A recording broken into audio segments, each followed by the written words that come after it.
The views and opinions expressed on this program is just that. Views and opinions. Don't take any of it serious. But I will warn you, viewer discretion is advised. You met me as me. Yes.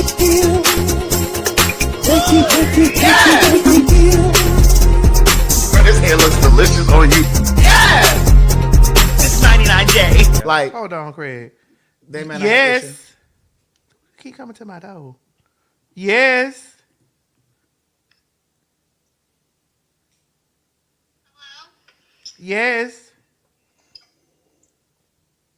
Hi, I'm sorry. I was passing by. We were wondering if you wanted to sell that SUV sitting back there. Not right now. I don't want to sell it. Not at this exact moment. I'm not. Oh. Okay, can I leave you my number? I'll put it on your mailbox. Sure. Yes. Okay, thank you. You sure you don't want to sell it or you got cash today? No, not right now. Let's see, leave me your number. I'll let you know, babe. Okay, thank you. Thank you. Man, we are in the middle of the show. Girl, and she was adamant. Girl, it's like really, girl. And you the second person that came. I'm finna move the SUV. She was adamant. She was like, "Are you sure you don't? We have cash on hand today." Like, girl, what the fuck? Girl, get off my porch. Craig, so I really wanna do this because I want to let y'all know that everybody watches Fag Talk because we do our thing over here. We're entertaining, and we have LGBTQIA royalty in the background today that's going to be joining us for lots of these candid conversations, honey. Again, we have LGBTQIA royalty in the building. Well, bring up our queen in the building. And here she is. Boom, Laverne. What is it? It's on, right? Is it on, bitch? Is this bitch recording? This bitch recording. Oh my God. So she wanted to buy, what is this, an SUV? Is it giving that gets for sale? No, girl, it's an old piece of truck, girl, that I got over there on the side of the damn wall, child. It ain't doing nothing. The bitch, these niggas, listen, a nigga came here earlier, was ringing my doorbell, and I sent Mo to the door, and he acted like he didn't know if he wanted what he wanted. I'm like, what's going on? Has somebody listed me on Craigslist? Is it old trade? Could it have been old trade coming by? And No. Let me tell you something. Listen, I've evicted old trade, honey, from my life. I'm rich, so I can't let them come in here and try to squeeze up any of my coins. It really, when I moved into when I bought my first apartment. It's a home, but it's an apartment. It's a condo. But it's different though when you're purchasing one though. It's different. I own it. When I bought my first home in Los Angeles, I had a boyfriend, and then when I got single, I was like, I can't be bringing random trade up. Like it was one of those like, I own this. This is my home. You definitely can't.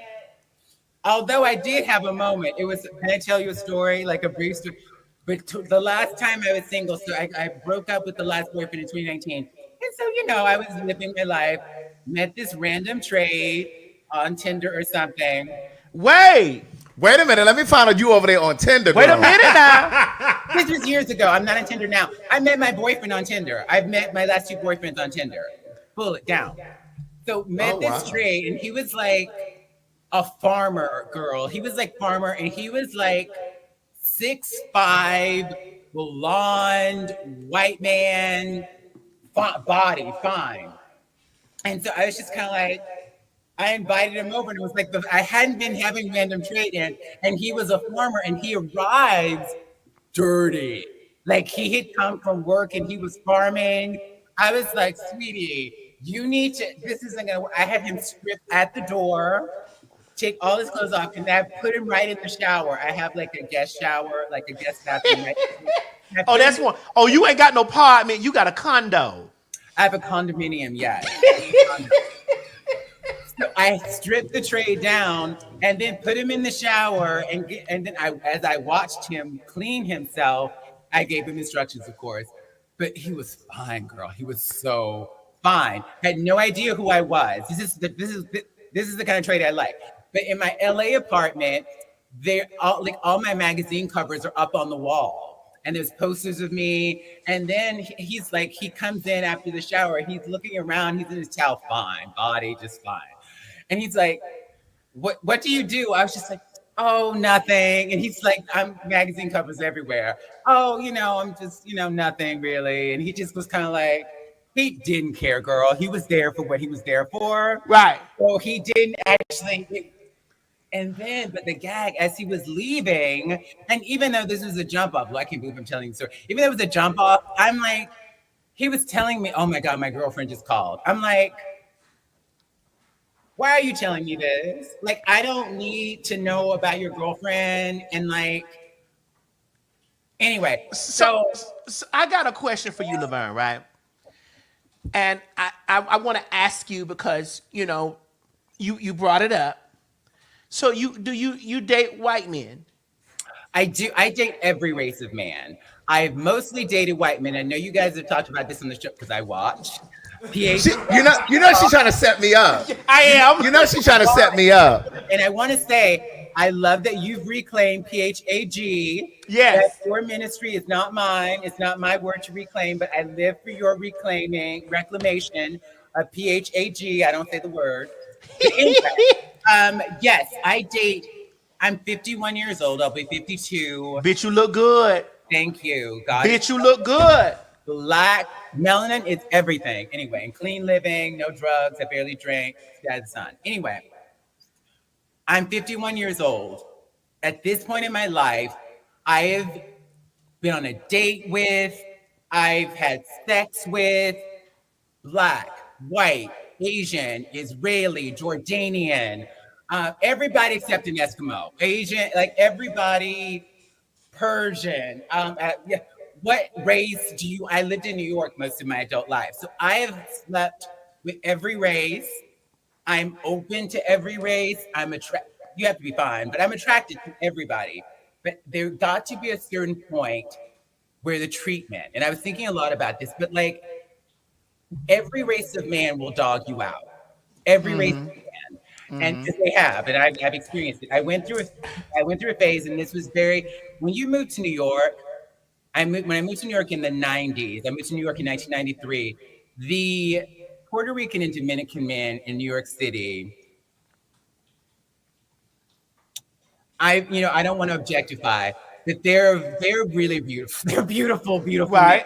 Men. The New York fantasy is, and they're Black. And I went through a phase in the Latin clubs in the 90s, girl. I was up and through all the Latin clubs, and all of Black, white, everybody like hung out. In the 90s in New York, all races, straight, gay, everybody hung out together. And that I dated exclusively Latin men, Latin and Black, for years. In the 90s, there was a Black guy from Africa. Hey, Mo. On my block, when I lived on 75th Street, we, for many years, several Black men for many years, but never a boyfriend. I haven't had a Black I've never had a black boyfriend. I've had many Black jump offs. Why do you think that's majority like our story? For me, any race of man, it's about the treatment.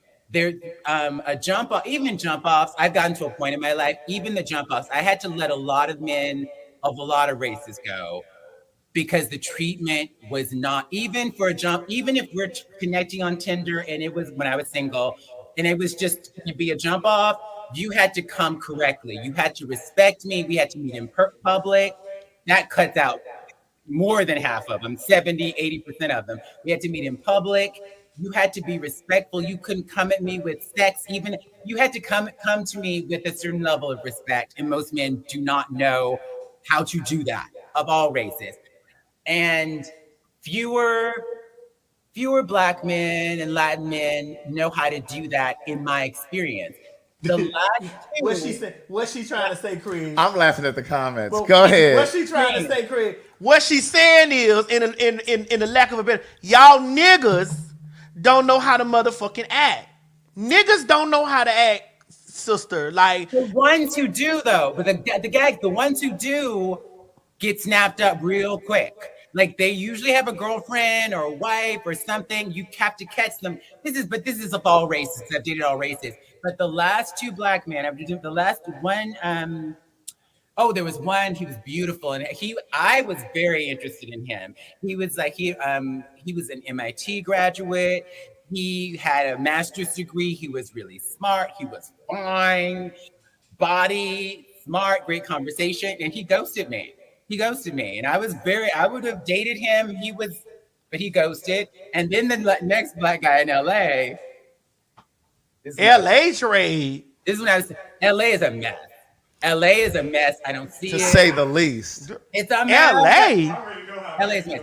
But after the session, I was single after the session, he said to me, I'm looking for a sugar mama. And I said, how's that going for you? And I was like, You said after the session, you mean after y'all?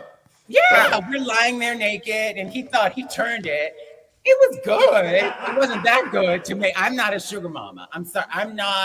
I don't shake my purse and trade. Like, I'm not the girl. If you're a man wanting a woman to take care of you, wanting a woman, that's not me. It's never been me. My mother did not raise me to take care of a man. My mother did not raise me to. So that's what he tried, and he was fine. It was all going on, but he was also, he just moved to LA from DC. He was used to women taking care of him, cis women, trans women, and there are a lot of women willing to do that. Not this one. Okay. So here's my thing when it comes down to black men. Like, I like niggas, and I like niggas. You know, I like niggas. I like niggas, but. Are those niggas giving you the treatment that you deserve as Matthias? But see, I think that's where the problem comes in, though. Mother of all things. Are you? Yeah.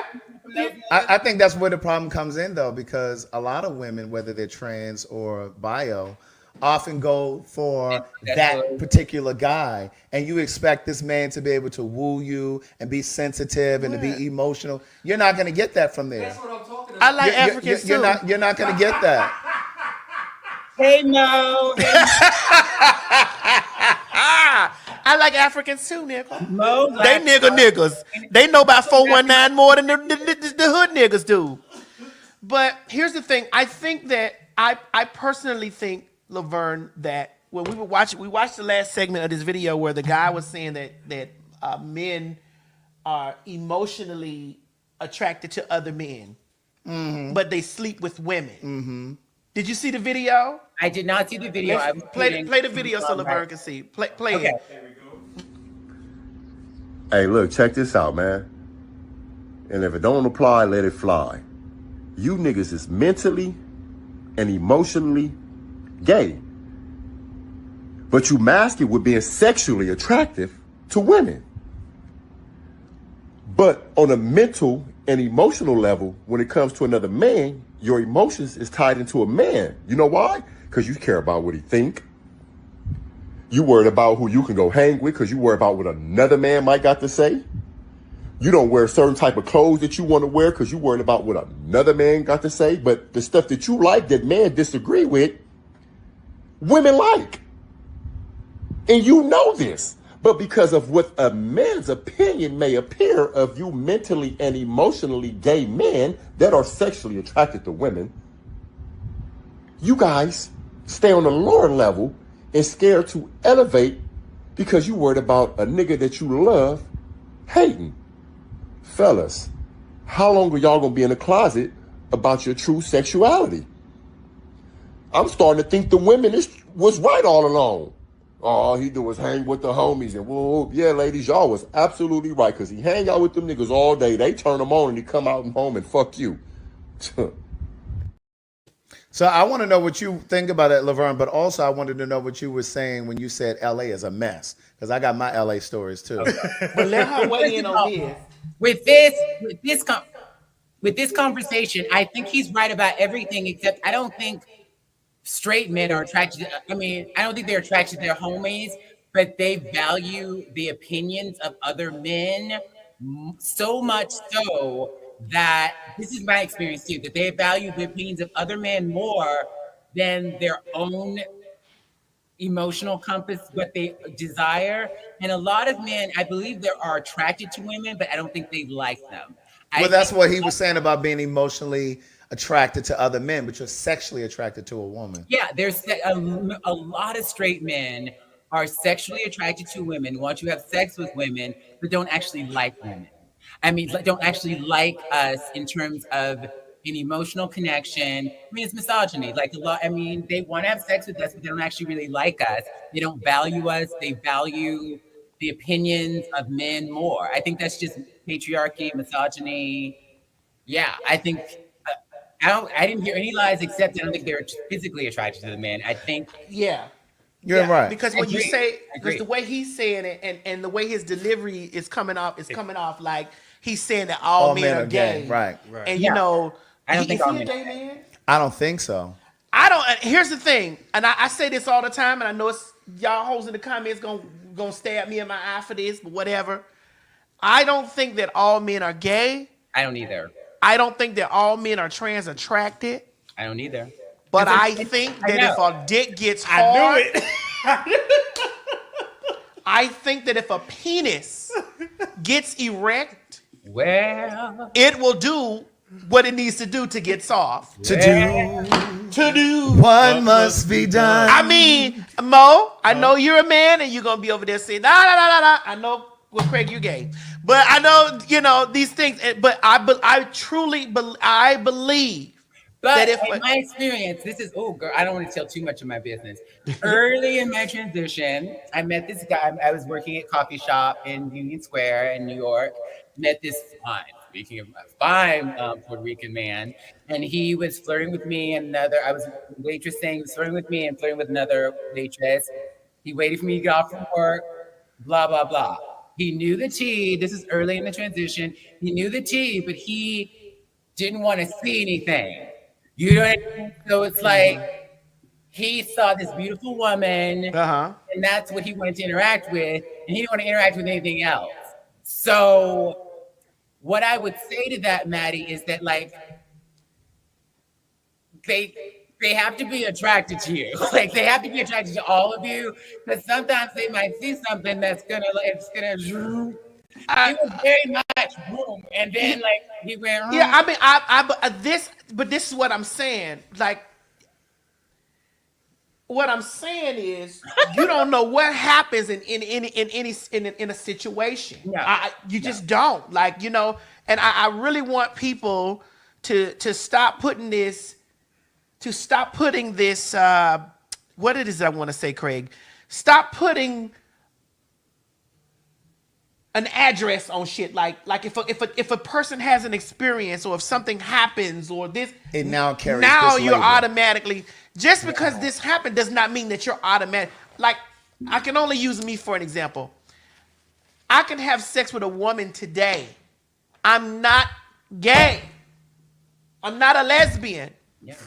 Yeah, I had a friend. My friend, I think he wouldn't mind me saying this. He's passed away now. My friend Ari Gold. He proud gay man, proud gay Jewish man, and he had sex with women sometimes, but he identified as a gay man. And he was like, "I'm gay, who I want to fall in love with as a man. Sometimes I might have sex with women, but I'm gay." He's culturally gay. He identified as gay, but occasionally he would have sex with women. And so I think that's sexuality is more complicated and being gay specifically is more complicated than you have sex with. Gay is a whole culture now. There's a culture, there's a sensibility. It's a mindset. It's a mindset. It's an identity. And some people, this is why there's the phrase men who have sex with men, right? Bill Maher had a freak out during, what was it? The monkeypox situation. They were saying men who have sex with men, you mean gay? And I'm like, actually, Bill Maher, he was like railing one of his rants out of ignorance.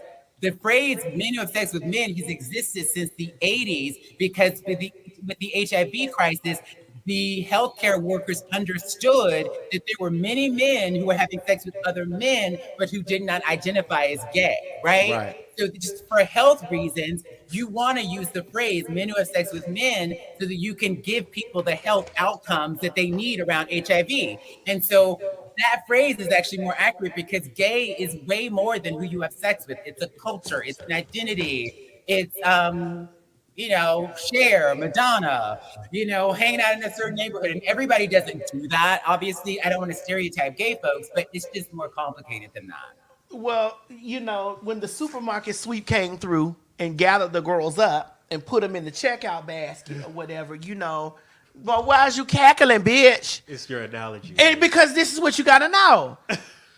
So what Laverne's saying is men, there was a term, men who sleep with men. MSM. Yes. Oh. MSM. And then they came up with SGL, same gender loving, because there are people who just don't identify with the term particularly gay. Black gay men. Particularly black. Right, particularly black men who sleep with other men. A lot of Black men who sleep with other men reject the term gay because they feel it's because it is a lot of stuff attached to it that is cultural that they don't identify with. White gay men have a very specific culture, like mainstream. I would say mainstream white gay men. If you go to Chelsea, well, it used to be Chelsea, New York, now it's Hell's Kitchen. If you go to WeHo in LA, Boys Town in Chicago, there's a whole shirtless, gym body way of being gay that a lot of men who have sex with men don't identify with, especially a lot of Black men. So same. Well, girl, I'm still waiting for you to tell us what happened with LA. Why was LA trash? I could tell you why. For me, what LA feels like is everybody in LA is pansexual they're ready to fuck for a come up. That's LA. Yeah. They're really deeply on drugs. Like you really have this drug screening. When you're on apps, when I was single, the screenings you have to do on the apps, you really have to screen for drugs. I screened for drugs in New York, but in LA, you really have to screen for drugs in a different way. So a lot of the trans attracted guys in LA are really on meth, are really doing drugs in a way that they are in other cities. In LA, it's bad. And then there is the come up set. They will have sex with men. They will have sex with women. They have sex with anybody who can get them to the next level. Right. So it's just the levels of bullshit in LA around dating are really gross.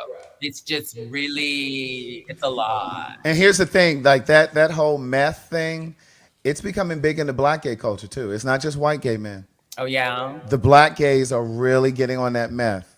Well, the trade years ago, the guys who were into trans women, it gagged me because I thought it was a gay male thing. But the girls, there are trans women who are getting the chasers, the trade, who had sex with trans women.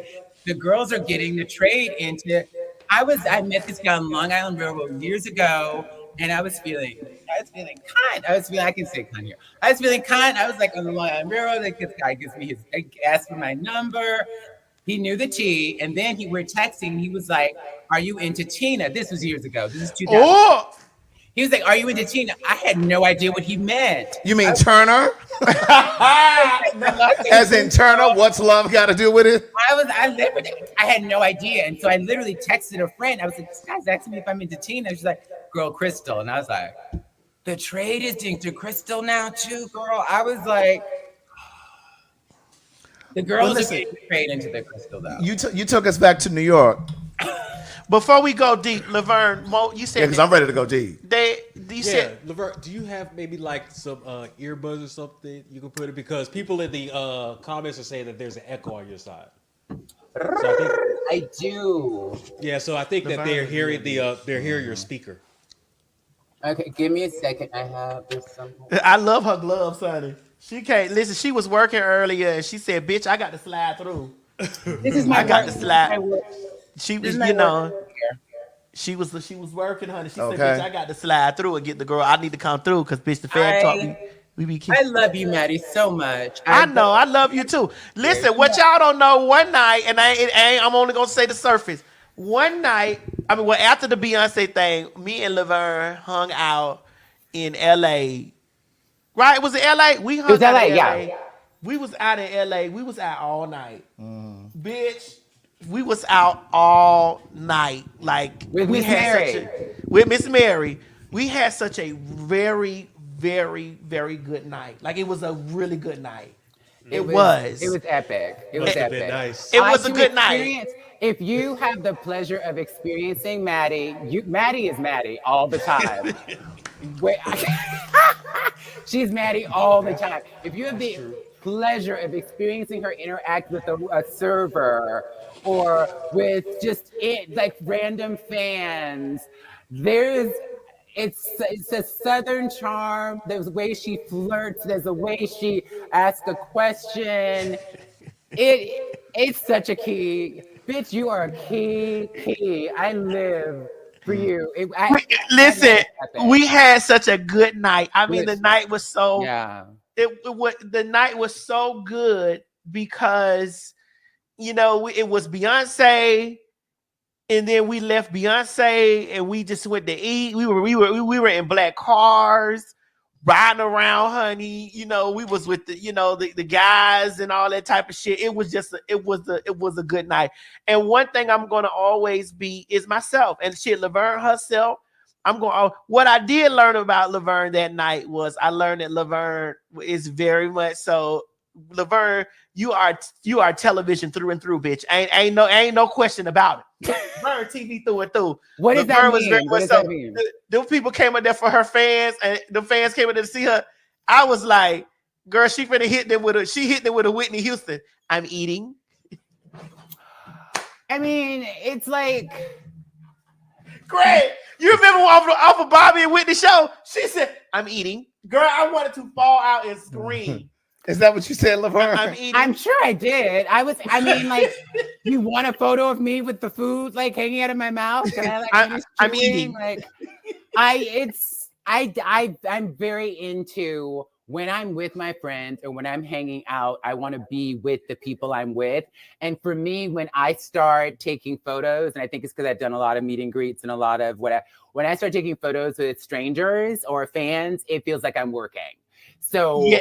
And I work a lot. I work all the time. And if I'm at an event and I'm on, it's like, okay, like do the thing. And if I'm in the right mood, sometimes you catch me in the right mood and it's just beautiful and the fan love. And everybody was lovely who came up. But like when I'm with my friends, I want to be with my friends and I want to like be with you, and I don't want to feel like I'm working. But girl, it was so funny. Work all the time. I'm eating. You want to take a picture of me with my food in my mouth? And I sat there and look, I wanted to scream because me, I'm very much so like, that's me.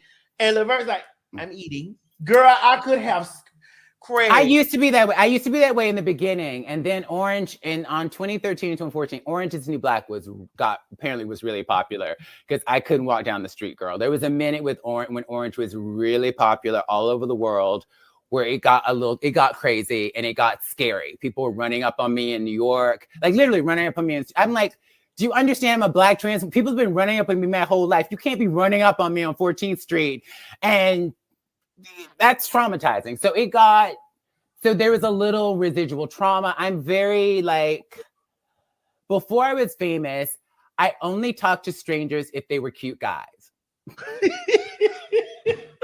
Let's go. We're here in the morning. Elitist. When I was single, or like sometimes I remember when I went to Miami for the first time, I met these really cute girls who, I mean, I'm not into girls, but we ended up talking. We hung out the whole week. I went to Miami for the first time in 2009 by myself on vacation, hung out with these girls all week. That was before Orange is the New Black though. And like, I think it's just like, I'm very protective of myself. And I guess I'm not always clear about what people's motives are and why the love is beautiful and people and fans loving the work, but I'm just really protective of myself. And I have a lot of trauma and just like crowds freak me out. People surrounding me freaks me out. It is what it is. So I have to be generally careful where I go. And in the beginning, I have to say I got a really bad reputation from a lot of my fans who were pissed. And so then what happened is I stopped going to a lot of places. There were a lot of places. Actually, I realized I remember I was at a nightclub with the boyfriend at the time. And this girl It was a Saturday night and I was at a club with my boyfriend, just wanted to have fun with my boyfriend. She asked for a picture, she was drunk, and then she tried to cause a scene. I realized then too, this girl wanted to try to get me in something so she could sue me. In my mind. So you have to start I had to change where I hung out. I was like, this girl is trying to like, girl, you've been around, the girls who are trying to get that lawsuit, trying to get you to hit them or swing or whatever so they can sue you. So I just have to, now I don't go a lot of places. There are a lot of places I don't go now. And so I'm kind of a homebody unless I'm ready to receive the energy and the love. And I really, what's been beautiful post-pandemic, and there was a few years with Orange when it was just crazy. Now that's calmed down a little bit, when people come up to me now, I'm able to be more grateful. I'm able to be happier. I'm hanging out with my friends, I am very grateful, but it's less like, because it's not happening all the time. Anyway. Well, girl, we got to tie this into fag talk. Girl, I want to know what you think about what's going on with Diddy. It's so funny. I was watching. Because remember when you came on. Yes, I was on the reality show. I don't work for Diddy. It's so funny because I watched this YouTube channel called Make It Make Sense. Mims. I don't know if you know him. I guess that's his name. And he was like, Laverne was on that Work for Diddy show. I wonder what she thinks. I wonder if anything happened with Diddy. Nothing ever happened with me and Diddy. I met Diddy on the reality show, when I was on the show, he literally interacted with the contestants. I Don't Work for Diddy season 1, 2008, for the people who don't know. He interacted with the contestants when I was on the show once. He filed us into his LA home, gave a 1-minute speech and filed us out. And then I literally we had a conference call after the show was over about press. And then I literally didn't see him again in public, in person, even though I went to a Diddy party. I did go to. I was at a Diddy party. Well, just know that there are cameras in every room of those houses. But it wasn't in his. So if you went to the restroom, there's video footage of you somewhere. I didn't. Even before I don't work for Diddy, I always had connections in New York City. So I found myself at Diddy parties for years. I'm at Marquis, but never at his house for the first time. I never went to any of the Hamptons parties, but he had different parties in the city. At Marquis one time, I remember was Zach Pose. It was Men's Fashion Week, and another Diddy party I had gone to because I knew, you know people and you end up at a Diddy party. But the one at Star Island, I was in Miami for New Year's Eve one year, and he had a party at Star Island, and Andre Harrell saw me at Soho House, and he remembered me from I Want to Work for Diddy. May he rest in peace. He invited me to Diddy's party, and then Derek, who's Diddy's stylist, was at the door. I go. Farnsworth Bentley. I'm sorry, what? Derek Roach. Farnsworth Bentley. No. Derek Roach. Okay. Who I don't know if Derek is still with him. Anyway, he remembered me. I went in. Jesse was. The party was cute, but it was in his yard. So he had porta potties, and then the party was in his yard. I did not go into his house. I didn't see him. No, I'm saying this is just the truth. This is just the truth. Yeah. I'm not. Clear it up. We're clearing it up now. The party was in his yard, beautiful yard. Everybody was there. It was New Year's Eve. He came through the party at one point, like with security around him. He danced up through the dance floor and then leaves. And the music was popping. It was a vibe. Diddy's parties are amazing. I didn't go into the house. I don't know what was going on in there. I didn't even do the porta potty because I just was I danced, I kikied, and I left. So, so I didn't even talk to Diddy that night at his party because you could be at Diddy's party and not talk to him. And then the time I literally saw Diddy after I Don't Work for Diddy was iHeartRadio. It had to be, I was with my boyfriend at the time, who was a huge admirer of Diddy. And I was backstage at the iHeartRadio Awards and saw Diddy. We met and he was like, I'm so proud of you, blah, blah, blah. He actually gave me his number. He was like, she should come to some of the parties. He never invited me to a party. He never texted. And I didn't feel like I should be texting Diddy. He didn't invite you to a party because he's into men. Oh, he's into men. So but the sense I get is that Diddy's into everything. Right. From the reports, from what has been reported, allegedly, it seems that Diddy, I think that of all the things, so let's break it down. I think of all the things that people are talking about and Diddy's been accused of, he hasn't been charged with anything yet. Long-winded. Yes, I'm long-winded AF. So work with me. Yes, I'm long-winded. Anyway, I think, like, of all the things he's been accused of, and he hasn't been charged with anything yet, people focus on the alleged male on male stuff, and they don't focus on the alleged sexual assault stuff. And I think that's because actually Olayemi did a great podcast on this yesterday with Olay and friends, and she said that in the Black community, often, not her, but her panelists, that often in the Black community, a man can rape somebody, they can do all kinds of horrible things, but if they're a billionaire or if they're really rich, it's like, you can't bring this Black man down, because then they can still, you know, have I can be this. But the second he's maybe gay, then that's the issue. That becomes the issue. Because we see him as our hero, and it's just like, well, we can't take down one of our guys that accomplished something that really did it. So, I mean, it's really, I think, well, at this point, he has not been convicted of anything. We know their court documents. What I love about Mims, make it make sense for all, he's a YouTuber. He gets the court record. So he gets the cases and he reads directly from the court documents. So we get, you know, he does the work for us. So he's been accused of a lot of things. He's fighting some of them. He's settled with Cassie. It's all really unfortunate. And it's really sad if there are these many people who have been victimized by him. There have been rumors for years about him doing various things. That's what I was going to ask you. Had you ever heard like rumors over the years? Because I've heard rumors. Oh, yes. The first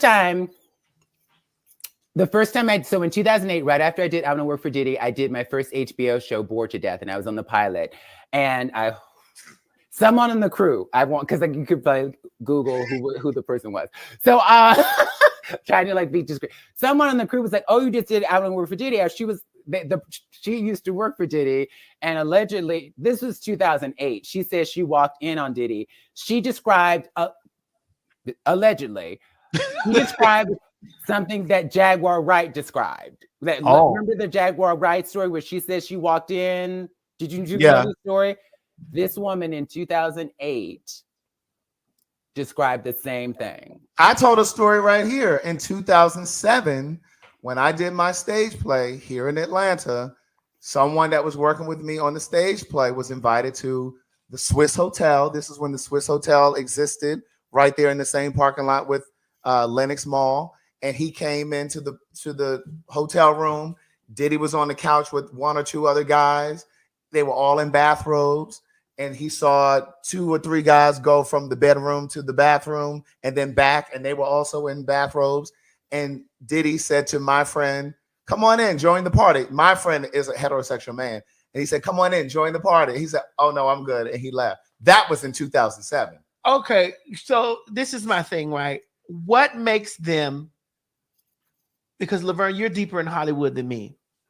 What makes them get to a comfortable place where they just start having sex, like in front of new people or like what gets them to that place where they just start doing these things, like, you know? And I have another question. Being that you're deeper in Hollywood than me, you have a lot of different accesses to shit than I do. Have you been in uncomfortable places? Not saying Diddy place, but have you been in uncomfortable places? First of all, what I think is really lucky for me, I haven't. What I think I've been really lucky that my manager, Paul, who I've been with since 2007, has gone into meetings with me. So I have, but there are girls, I was involved in a project and I met with this producer and it was a trans-related project. Other girls years later told me that person that I met with my manager had sexually harassed them. But I went with my manager to the meeting. So I may have experienced that too, but I had my manager with me, right? So, and he definitely did, definitely. So my experience, when I first started going to LA and I was at events, there were guys, you know, we know the trans attracted guys in the industry. We kind of know. We've heard from this, mainly from the sex worker girls, right? That who they are. And a few of them stepped hard to me. One particularly, and every time I would see him, he would just be like really enthusiastic. And then like it was like the fourth time he saw me, and it was at Soho House, and he was in a meeting with a bunch of people, and then like, oh girl, let me see what I'm trying to like keep it cute. But he didn't like. At one point, he realized that I wasn't going anywhere and that I was in all the same spaces that he was in. And I think, maybe he started dating someone too publicly, and he just stopped. I felt an energy shift, and he just stopped. And I wasn't interested. I had a boyfriend at the time.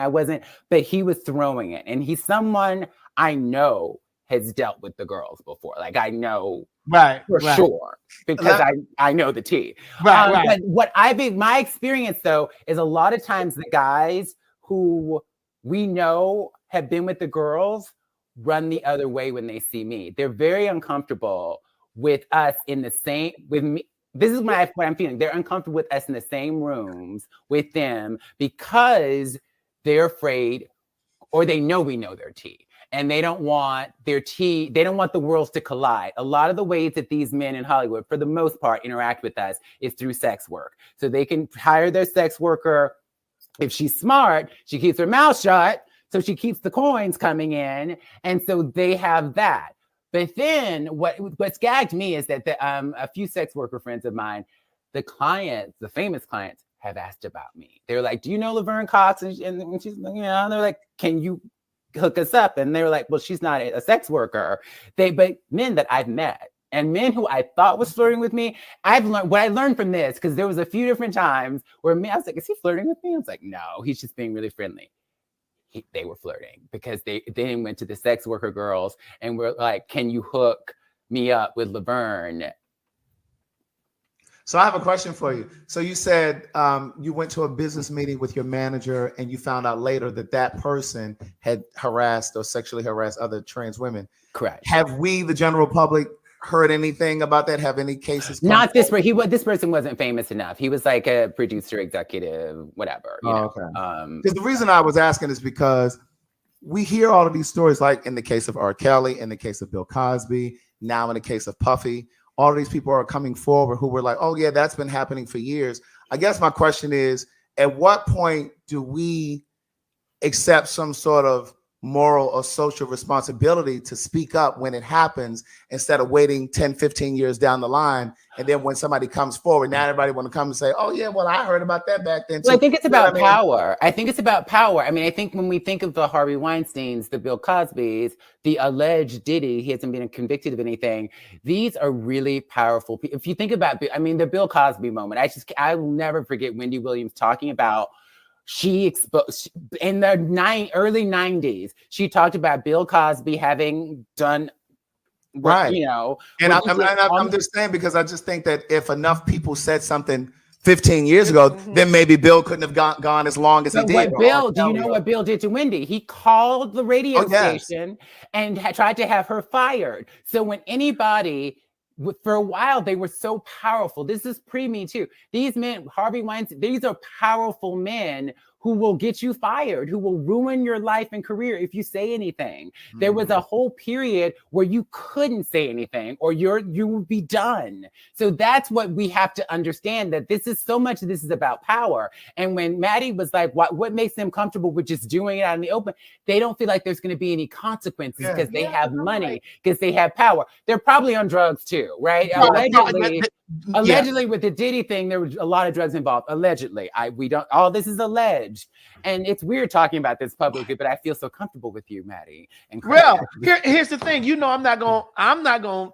We both work in spaces that we can't be. You know, you more so than me, and and that's why there are times that I'm like, Craig, you know, hold up.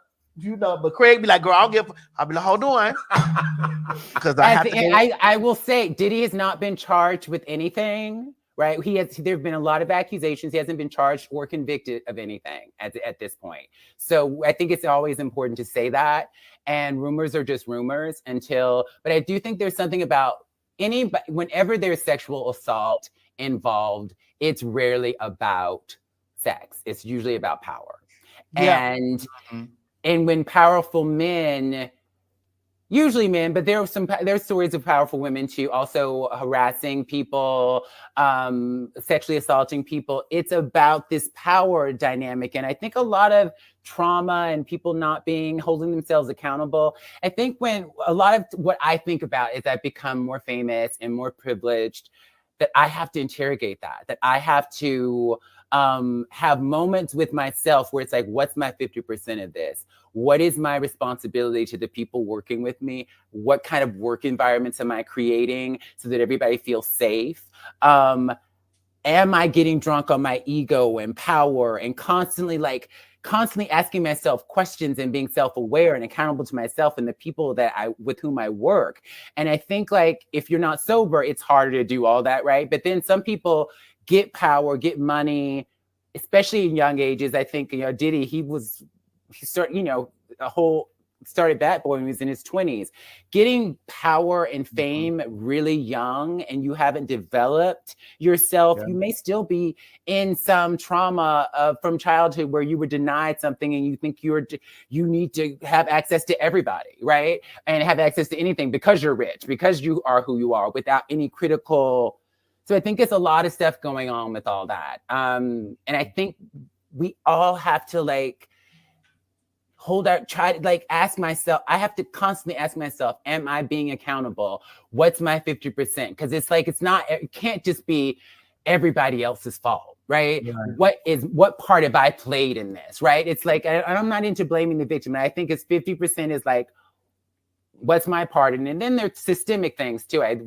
Structural racism is real. Transphobia is real. Like misogyny is real. So there's structural things, but then what's my responsibility for my life and how I live my life? But then also what's my responsibility for how I treat people? And then if I have wronged somebody, if I have done something that is not, I need to be accountable, and I need to make amends. I need to make it right.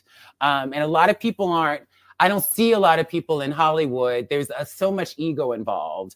There are people, I know some people in the industry who hold themselves accountable, but there's not a lot of that. There's a lot of ego stroking, a lot of people full of themselves and don't take moments to be self-reflective. I think what's interesting too, though, something you mentioned about Wendy Williams, she was the connecting point, not just about Puffy, but also Bill Cosby. Yeah. Like you said, what I'm saying? Like she was blowing the whistle about those two years ago. And it just kind of, yeah. Like she lost her job at that radio station in New York and ended up having to go down, I think, to Philly or DC, one of them. But it was Philly, yeah. Here's the thing that I didn't like about Wendy, it's during that era. What I didn't the radio days, woo. Yeah, I didn't like the thing I didn't like about Wendy during that era it's just she helped with a lot of the stigma around men being involved with the girls and just being gay girl and with other men. How you doing came out of how you doing? Yeah, men being gay and then being on the DL. Okay. First of all, I want to say I love Wendy Williams. Yeah, her show. I'm a big fan. But I'm a big fan of a lot of people, but that doesn't mean I didn't watch critically. Wendy Williams consistently, even though the TV show got better, Wendy was consistently really homophobic. She was like, why is a man wearing this? And that's not manly. And a man's supposed to be doing this. And a woman's supposed to be doing a lot of retrograde, straight up homophobic shit, and I think we can say this with love, love for her. I hope she's well. I really love her. Parasocially, I did her show once. I don't know her like that, but I love her. I have love for her as an entertainer. I think she's funny as F. She's funny as fuck. I can usually used to not cursing. We can curse here, but I love her. But she was homophobic and transphobic as fuck. Yeah. And here's the thing. So two things can be true at the same time. Yeah. Just like, which I'm going to segue into this, and I'm going to be respectful in it.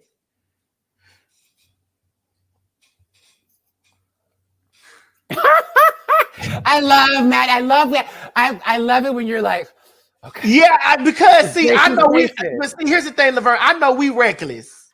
And then I know that I can't get you into no shit. I ain't gonna never try to get you into no shit. I live for you. But the Breakfast handle it. Club. We'll handle it. Breakfast We'll Club, handle it. right? We'll The Breakfast handle Club. The Breakfast Club. Uh-huh. Okay. So we watched. So Flame was just up there on the Breakfast Club. Oh, recently, like again, like yeah, she was just Today, up, she was just up there today. Charlemagne loves him some today. Flame. He loves his Flame. Yeah. She was just up there today, and she had a conversation about and they had a conversation about trans in sports and stuff like that. And no shade, I agree with lots of the things and lots of the sentiments that she had, because I've talked about it on this show. Why can't we, as trans people, have our own leagues? Like I'm also, and I may get sliced up for this, but I'm also not opposed to us having our own bathrooms and our own. Like I feel in a space at times why can't we have our own shit? Mm-hmm. Like, why can't we have our own shit? I want to have our own stuff. Like, can we not? May I? So okay. So there's nothing wrong with us having our own stuff, but how many trans athletes actually exist in That's what I said when we talked about I know, this. I saw it. But it's true. When we think about what state was it?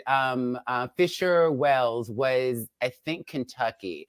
Fisher Wells is a trans girl. She was 12 at the time, and she started a field hockey. She started it. So basically, like, they hadn't had a field hockey team. She's a trans girl. She got all these girls together, starts a field hockey team, gets enough team members together so they can compete. Right before their first game, she finds out she can't compete because she's trans. She tested, there's a beautiful video of her testifying before like the state legislatures or whatever. They passed a sports ban in Kentucky, and she's the only trans athlete that we knew of in Kentucky. The governor of West Virginia was on MSNBC with Stephanie Rule and had just signed a sports ban in West Virginia.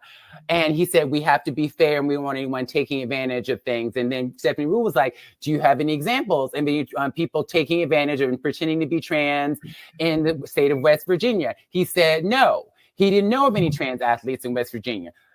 At the time, nobody knew of any trans athletes in West Virginia. So my thing with trans people in sports is that when Flame goes on to Breakfast Club and has this conversation, when you two have the conversation, as we have the conversation now, what I would invite us to do is understand that we are having a conversation that the right wing started in a way to scapegoat trans people. That was the way. So if we think historically, if we look back at 2016 and the bathroom bill in North Carolina, HB2, they passed that. There was backlash all over the country. That law was repealed. They tried to do bathroom bans in Arizona and Alaska for years, and the bathroom bans did not work. And so the right-wing think tanks went back into the lab and said, well, marriage equality is the law of the land. What can we do? They polled people, they did demo, and they're like, trans people in sports.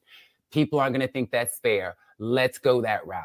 So then on Fox News, Fox News has covered trans people in sports like 1,000 times more than like mainstream media. Because I've done the research. If you put like Fox News into YouTube or Google, they've done hundreds of segments. Those girls from Connecticut, they were all over Fox News, those trans girls from Connecticut. You would think that trans women were dominating in sports and taking over. That is not the case.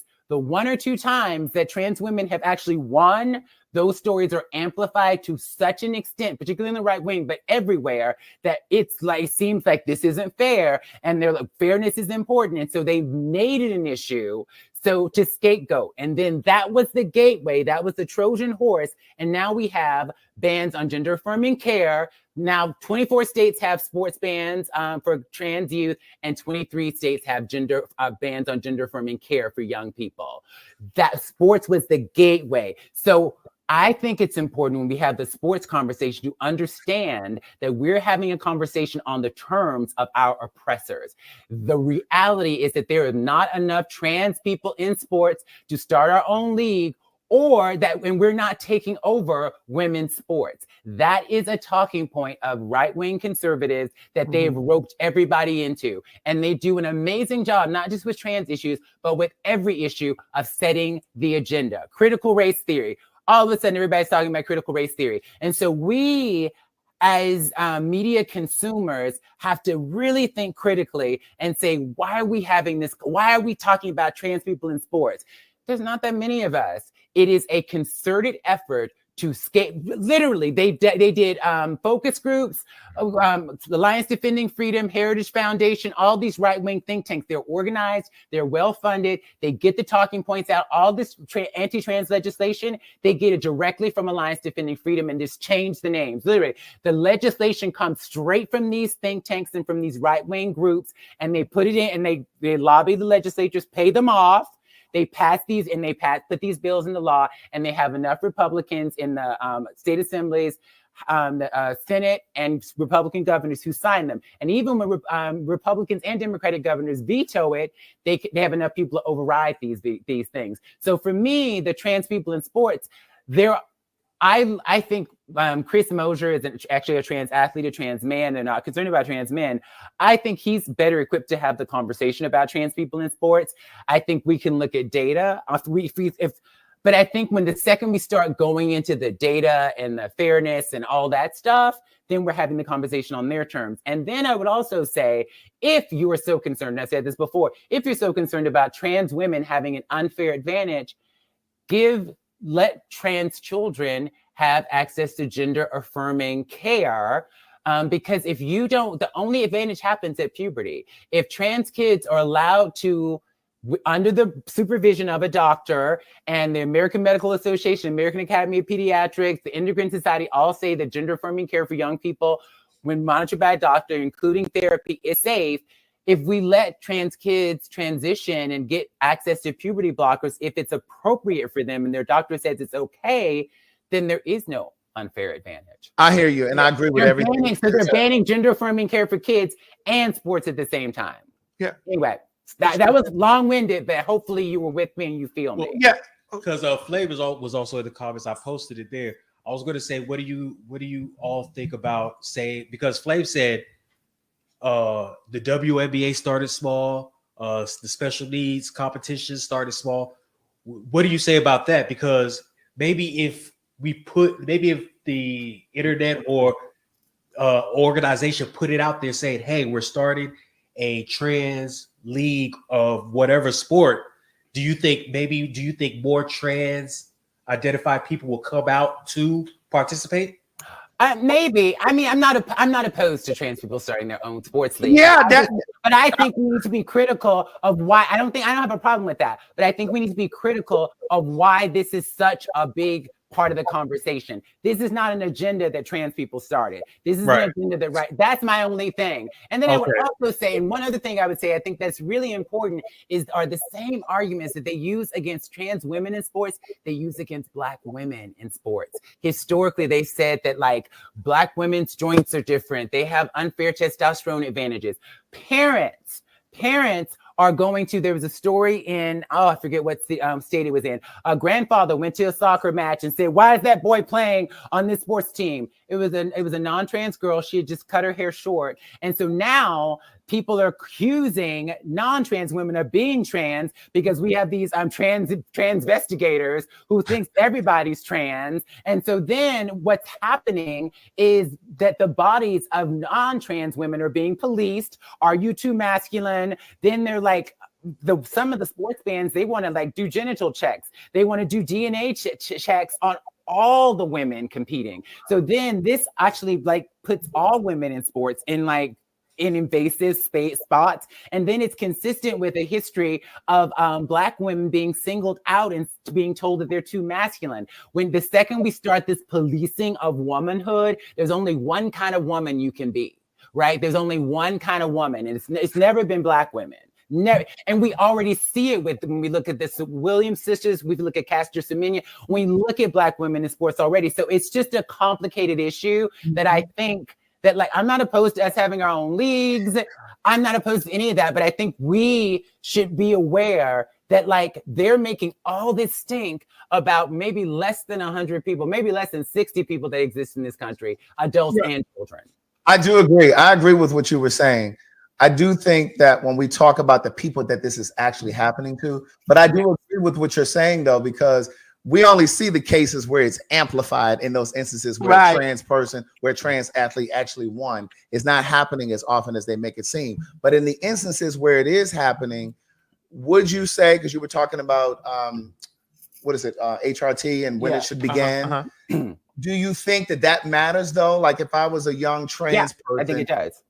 Excuse me. I think it does play a part in, I do too. I think it plays a part in whether or not they will have an unfair advantage if they were, you know what I mean? If they didn't start their transition until what we know later in puberty, as opposed to let's go. What we know about sports is that before puberty, there's actually boys don't really have an advantage over girls. A lot of times, so we see girls beating boys before puberty often, right? So the advantage happens with puberty. So if we're going to have the conversation about this, then we look at the data and we look at the statistics. The reality, there's not been enough studies on trans women in sports. Like when I was doing a podcast episode with Chase, and I was just like, okay, let me look at the data, right? Because then you'll see right-wing people like cite data. There's really been only 3 real research projects on trans women in sports, and the sample sizes were really small. The best one was able to look at trans women pre-transition and post-transition, but it was a really small sample size of women, and I think it was only in relationship to running. Different sports you'll have a different advantage in different sports based on testosterone, and then in that one study, the trans women definitely lost speed, lost strength, post-transition. Of course, they did. But there hasn't been enough research on actual trans women, the effect of hormone replacement therapy after a certain number of years. There just hasn't, because there's not a lot of us playing sports, and there hasn't been enough research. So what the sports conversation does, making it about sports, is then it actually objectifies trans people, and it forces us to begin to think about, well, they're really just a man. They're not really women. And it's not fair for a man if you go through a male puberty. So then it automatically starts misgendering us. It automatically reduces us to our testosterone levels, our joints. And then we're talking about us as parts and not as whole people. So I didn't talk about sports for a long time because I understood that would lead to trans people being objectified and dehumanized. And what we've seen in all this anti-trans legislation, anti-trans rhetoric, is we've been successfully dehumanized by the right wing and by a lot of New York Times, a lot of quote unquote mainstream media. They've successfully dehumanized us, and they've been able to take away our rights. And so what we need to begin to do is envision what it looks like to be rehumanized. What does that look like? And I live for you, Maddie, and I think in context, I live for you saying, you know, dick at the top, what is it? Tits at the top and dick at the, like, you're very open about your surgical status and your genital status. It's something I never talked about publicly. I know you don't. It's something I would never talk about publicly. And the reason I don't is because that becomes I think, like, when we think about language that can be dehumanizing for trans people, focusing on body parts, surgery, and transition can be dehumanizing. I think it also can be really empowering too. It can be. That's the only way Maddie talks about trans to learn anything. I say that all the time. I've learned more about trans women from her because she has been willing to be open and share. And I think it's beautiful, particularly in community, to see, because every trans person, there is a myth that we all want to have bottom surgery, that we all want to have gender reassignment surgery. That's not true. And Maddie, being openly and proudly who she is, gets to, like, tell a different story, right? And I think that's beautiful and empowering. And there's only one T.S. Madison. Like, there's not a lot of people who can have the conversation the way you do, be as empowered as you are, and not be reduced to. And there are probably people out there who attempt to, but you can't be reduced to anything because you're T.S. Madison. Right. So, but then you're you. But I think at the end of the day, I would invite us to think about what is dehumanizing language. What does it mean and look like for us to rehumanize trans people? Because that needs to be the work right now, Well, that we're human beings. But you come with your full humanity, flaws, and part of what humanizes us is when you clap back, when you're realist. I mean, you're real as fuck. That's humanizing. And even so, but you have a platform. You have a platform that you created, that your story is not being filtered through a mainstream media lens and context. Let me finish this. The reason why you're able to have the conversation, the way you're able to have it, is that the cis normative, and we're going to say cis this time, the cis normative, heteronormative, patriarchal gaze, how we see GAZE, is decentered on your platform in this context. The only way, and I realized this many years ago when I watched Her Story with Angelica Ross and Jen Richards, they were able to have conversations about genitalia because the patriarchal gaze, the way that heterosexist patriarchal gaze, that way of looking through a heteronormative lens, was decentered. So when that lens and that frame is decentered, then we can have the conversation.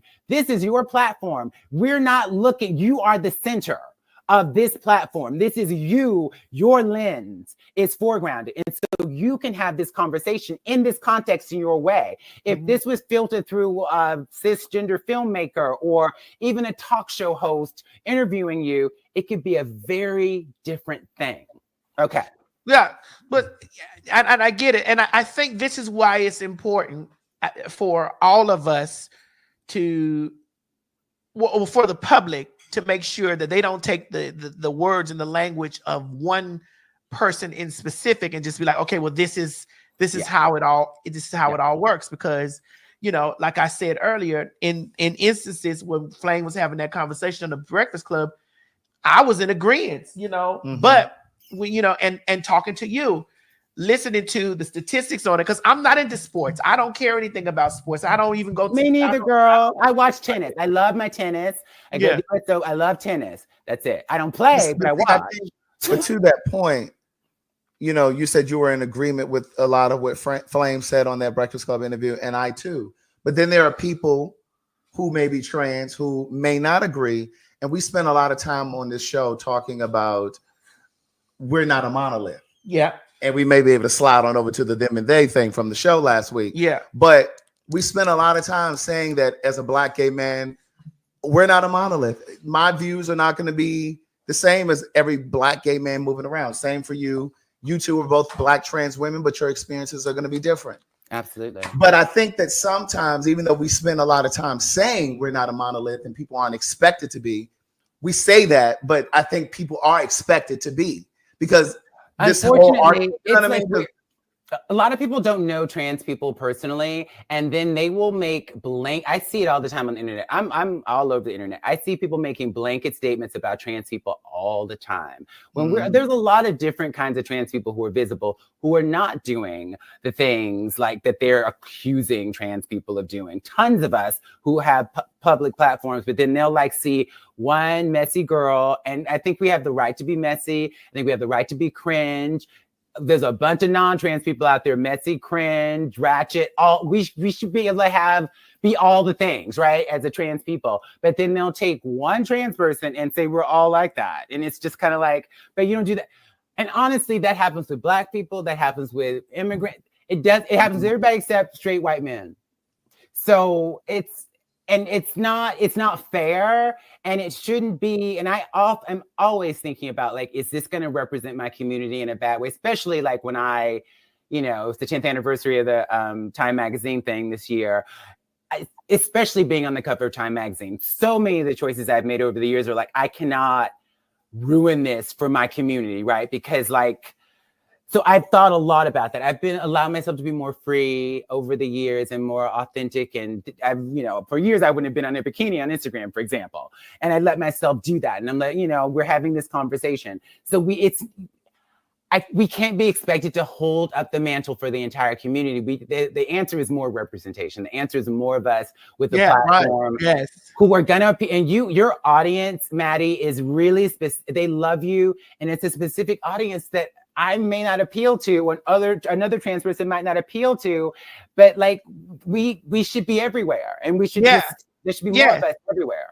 Yes, and that's why I do it. And here's the thing, like we get into situations where, you know, there are lots of things that I learn a lot when I talk to you because, you know, you have different experiences. You have different experiences, and you're more educated on certain on a lot. I research a lot. I'm not gonna sit up here and sit up here researching on no trans stuff because I'm trans. That's it. That's how I be feeling. But I'm also from the perspective of, well, these are my life experiences, and this is theirs, and this is this person's or whatever. And there have been times that people have been angry with me, you know, for bringing flame on my platform and letting flame go. But I'm like, these are her experiences. But I said something to you the other day on the phone. We were talking. Some of these children out here that are arguing and being upset with flame that you're now friends with are the same girls that would be tearing her up if she was still in sex work. If you had met some of these trans women that are advocating and that are activists, but angry in their activism, if you had crossed paths with those, they would be tearing you up the same way. I believe that a lot of these women, these trans women, are only accepting you now because you've turned that corner. But they would not give you grace either. Because again, there's this expectation that you're trans, I'm trans, we need to move, see, and think and feel alike. Well, and that's just not the case. Well, I also think too, like Laverne, to back up what Laverne said that she's very cognizant of, you know, especially with the anniversary of time coming up. She's very in her head, like, I got to make sure that when I step out into a place or position, that because I know that these people are going to look at me from all political aspects and everywhere.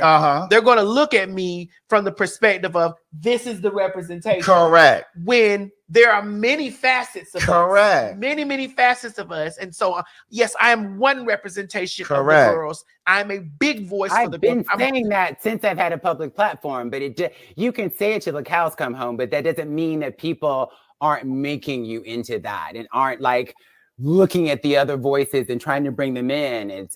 I try to do that as much as possible. But it's just, it's hard and it is. But what's good is what is a necessary component in all of this is this. You see how she come on my platform? You see how I come over? You see how she's had me on hers? You see how we can collectively get in the room? We need to all be able to sit in the room, all be able to share our experiences, all be able to talk in public about, you know, the different walks of life that we've been through. Like, you know, I have been a sex worker. I was notorious. I was infamous in sex work. I was infamous in adult film. I was infamous in these things. You know, I'm also 47 years old. Right. And so, you know, I have a different life experience. Laverne has a different life experience, but yes, we are trans. Correct. There are things that are happening now. And you said that I've turned a little bit. It's not that I turned, and I understand what you're saying.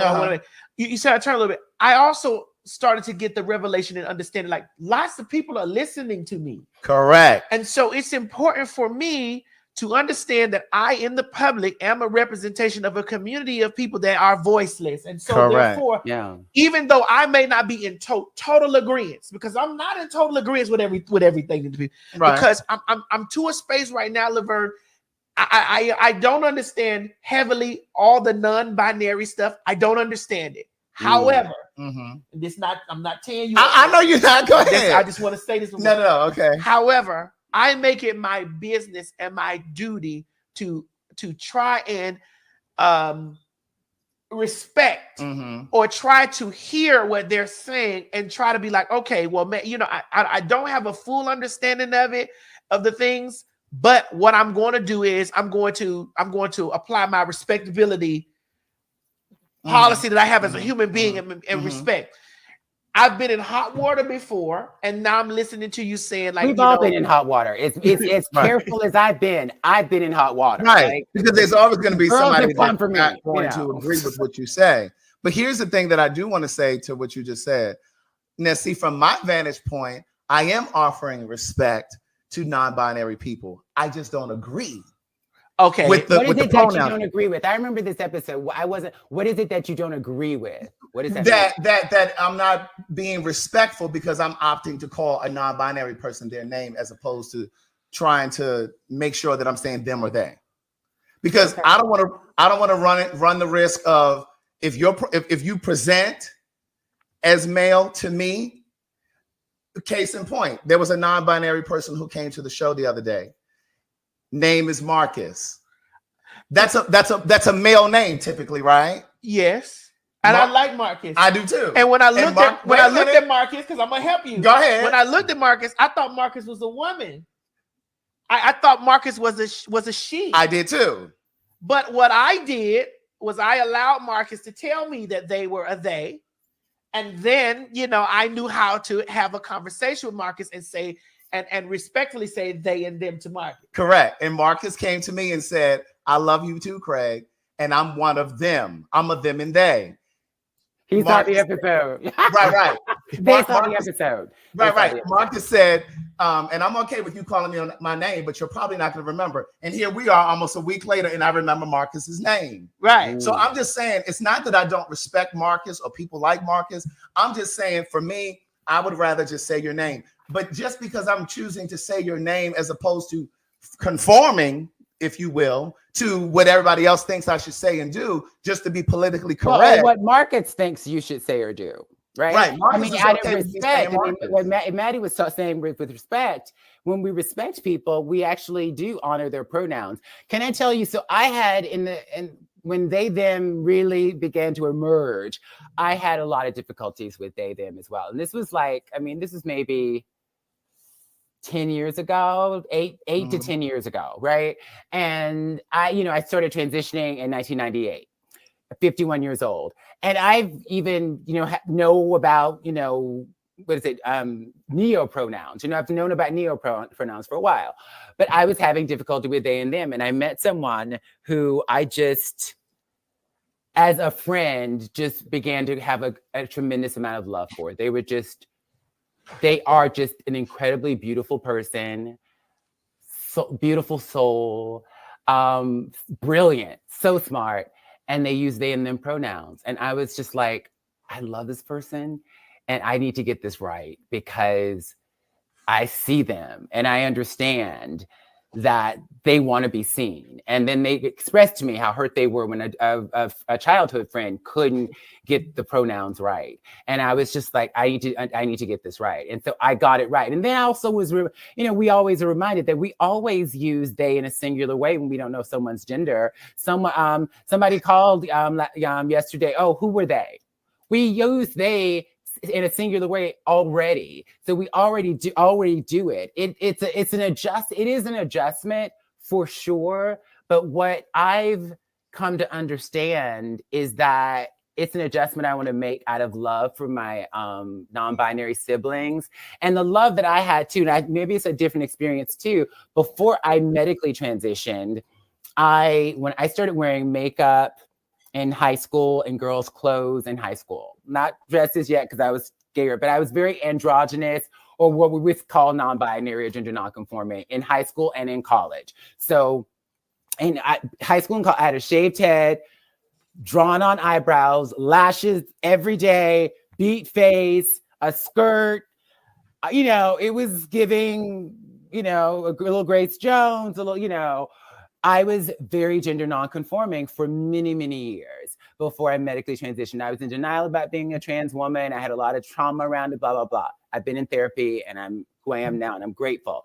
But in those years of being gender non-conforming, particularly on the streets of New York, it was so brutal. When you are visibly trans, and if you are a person who's clearly assigned male at birth and you are wearing what people think are women's clothes, the world is cruel to you in a way. They're cruel to all of us, but the world is cruel to non-binary people, to gender non-conforming people in a way that is so brutal. It's so violent. It's insane. And so I think because of that experience too, of me having lived in a kind of gender non-conforming space, I get and understand the experiences of my non-binary siblings in a way that I lived it and it was not cool and it was horrible. And what they experience is I mean, this makes me want to cry because I was the trauma.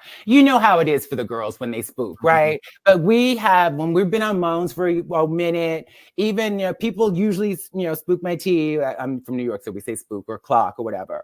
Like, it's not cute. But like, when, you know, I got to a point in my transition where I was able to, like, you know, people would spook, but usually they would spook when they were getting in and like attracted and whatever. That's when but generally speaking, it's ma'am, it's whatever, and I'm living my life. When before hormones, before medical transition, it was like the second I walked out of the house, it was like, that's a man, you know, just really not cute. Really, really not cute. And well, let me say this. I want to add this. Yeah. So under Gay Magazine, when they did that story of us from the City Winery show, what's interesting is the them and they came up in the conversation in the interview. What's fascinating to me is that the small minority of people that watch who feel like I'm disrespecting people by using their name said that I'm being disrespectful. But when you look at the comments down there, it's sheer disrespect. So I find it quite paradoxical that you're telling me that I'm being disrespectful by using somebody's name, but yet you're in the comments saying, oh, you're an old queen, you're an old messy queen, that you're just set in your ways and this, that, and the third. And all of the slurs and things that we know are inflammatory in our community, using words against me that were used against you by your loved ones and friends. But in an effort to try to change my mind, you cast aspersions. That's not going to change anybody's mind. And that's not going to change anybody's mind. And so my point is, you calling yourself an activist, or you're so pro this and pro that, but it's like, that's not how, that's not gentle. Are these people who we know, who have their face on the comment? Are there emojis in the comments? Are these real people? A little of both. A little of both. I mean, but the thing is, that stuff doesn't shake me, because I'll be 48 next Saturday. So when you're clear about, I'm the oldest one here. No, Mo he's with Mo. Okay. I'm the youngest one here. But the thing is, when you know your name, those things don't. You're not that young, Mo. Those things don't bother you. But more importantly, my self-esteem is not tied to the comments. I think, Craig, what they were trying to point out, and I'm not on anything here, because I've chosen just like I've chosen with Laverne understands. Like I've chosen not to say sis anymore. Right. Like I've chosen not to say. I went through a moment where I'm sometimes when I say cis normative, I had to say sis. I've actually chosen not to say cis too. I had a moment, girl. Woo! I had a moment and it's just honestly at a moment. It was right around.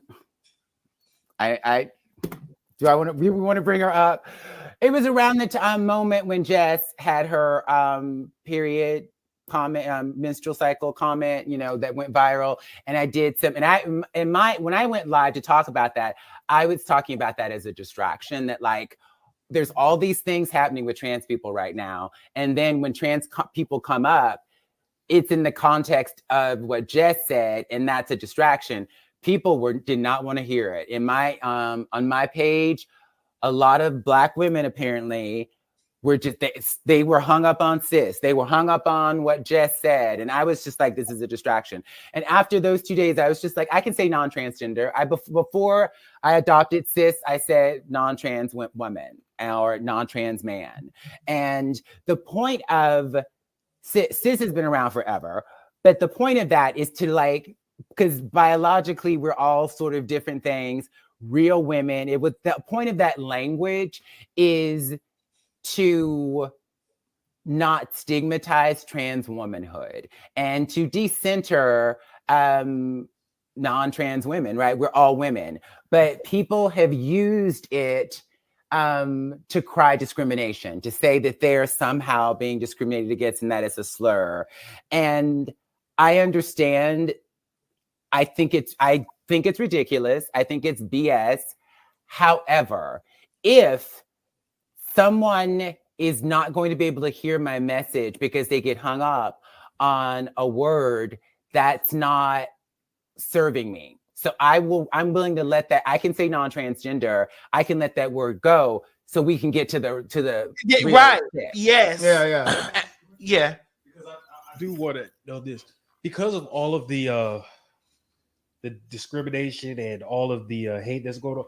Like, what ways do all of you think that we could come to like a conclusion to where basically everybody could just really just get along and respect everybody? I can tell you straight up. One, we're never going to be able to come to that conclusion of especially when it comes down to things outside of what is considered the norm or outside of the norm.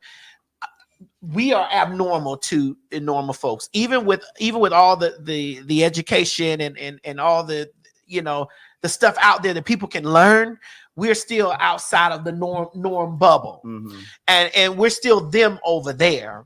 Even when we're having the conversation about Black people, gays are always omitted from that conversation. Like we're always pushed outside of that. When we're having a Black rally, a Black something, all people Black except them. So we're never going to be able to come to that space because they don't even see us as human. Right. No, listen. No part of our letters do they see us as human. They don't see they definitely don't see the trans as human. They barely see the gay men. Barely. Right. And this is why I'm always on top of gay niggas about supporting your trans sisters. Like, bitch, you just now are able. Correct.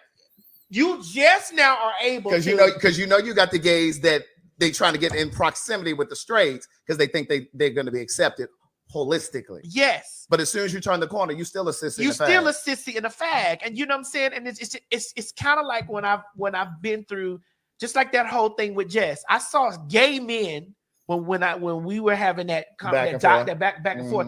And in all honesty, I was very respectful to her the first time. The only reason why she got that second lashing was because I wasn't fucking with her. And she had all ample opportunity when we were having our conversation to have a conversation in the beginning, because one, I did agree with her about females being the only people that can have periods. I did agree with her with that. Two, I also agreed that nobody really can police womanhood because what is it? Right. Okay. And four, I pointed out that I feel that she has some microaggression inside of her because of her being constantly misgendered. And I only use her experiences to make that assumption because she got on those platforms and she talked about how she's been misgendered numerous times and how she was propositioned to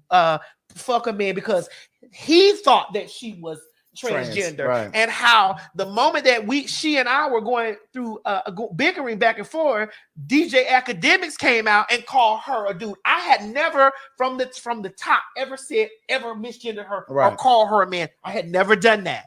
I said that she has masculine energy and that she moves with a lot of masculine energy, and that she's up north, so I think it's beautiful when women have masculine energy. There's so many women who are straight and gay and queer women with masculine energy. I love women who have masculine energy. There's nothing wrong with having masculine energy. And if we are balanced, we all have a little masculine, a little feminine, and embracing all of that is beautiful. I just want to say with Jess, just since I'm here, that I was on the Breakfast Club with her and we had a lovely conversation. She relayed one of those stories to me, and I have love for her. I did when she went on the tirade about the menstrual cycles, that was a mess. That was a mess. And I can lovingly have love for her and say, wow, girl, that was a lot. And then I think too, what I think that example of though is that the young trans woman who made that comment, I had never heard of her, and I don't know what. And I looked her up, and at the time I forgot. This was a while ago. I think Blossom. She has a little bit of Blossom. Yes, yeah, thank Blossom. You. I think she has a little bit of a following, but this is what. And the fact that Jess even heard about it is that this is what happens. Is that one statement that a lot of trans people might not co-sign or agree with, one statement that may be way left, that sounds a little outrageous or taken out of context, because apparently Blossom was defending a trans man when she made that statement. Apparently, that statement out of context goes viral, and then it makes all trans people look crazy. Like, we've gone too far. They use, people who are anti-trans use statements like that. So it's really important for us. Well, when I said that this is a distraction, that's what I was pointing to. That, like, there's plenty of trans people with voices speaking up every day who are not talking about this. And then these are the things that get blown up to make trans people look crazy, like we've gone too far.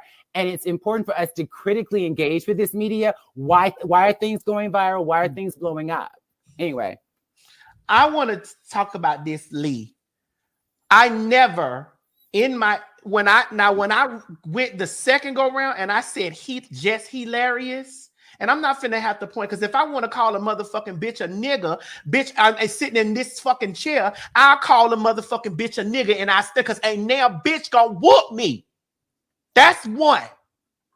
Two, when I said just hilarious, I was wearing into her name. And yes, I was on the spectrum of being shady to her. However, I still never called her a man. One.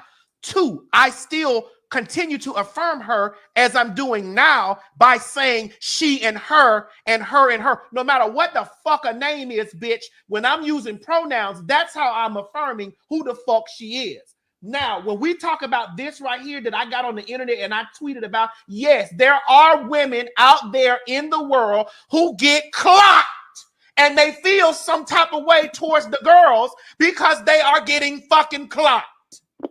So we're not going to sit up here and act as if I was saying something that was so fucking foreign, because there are cunts out here in the world that get the fuck clocked.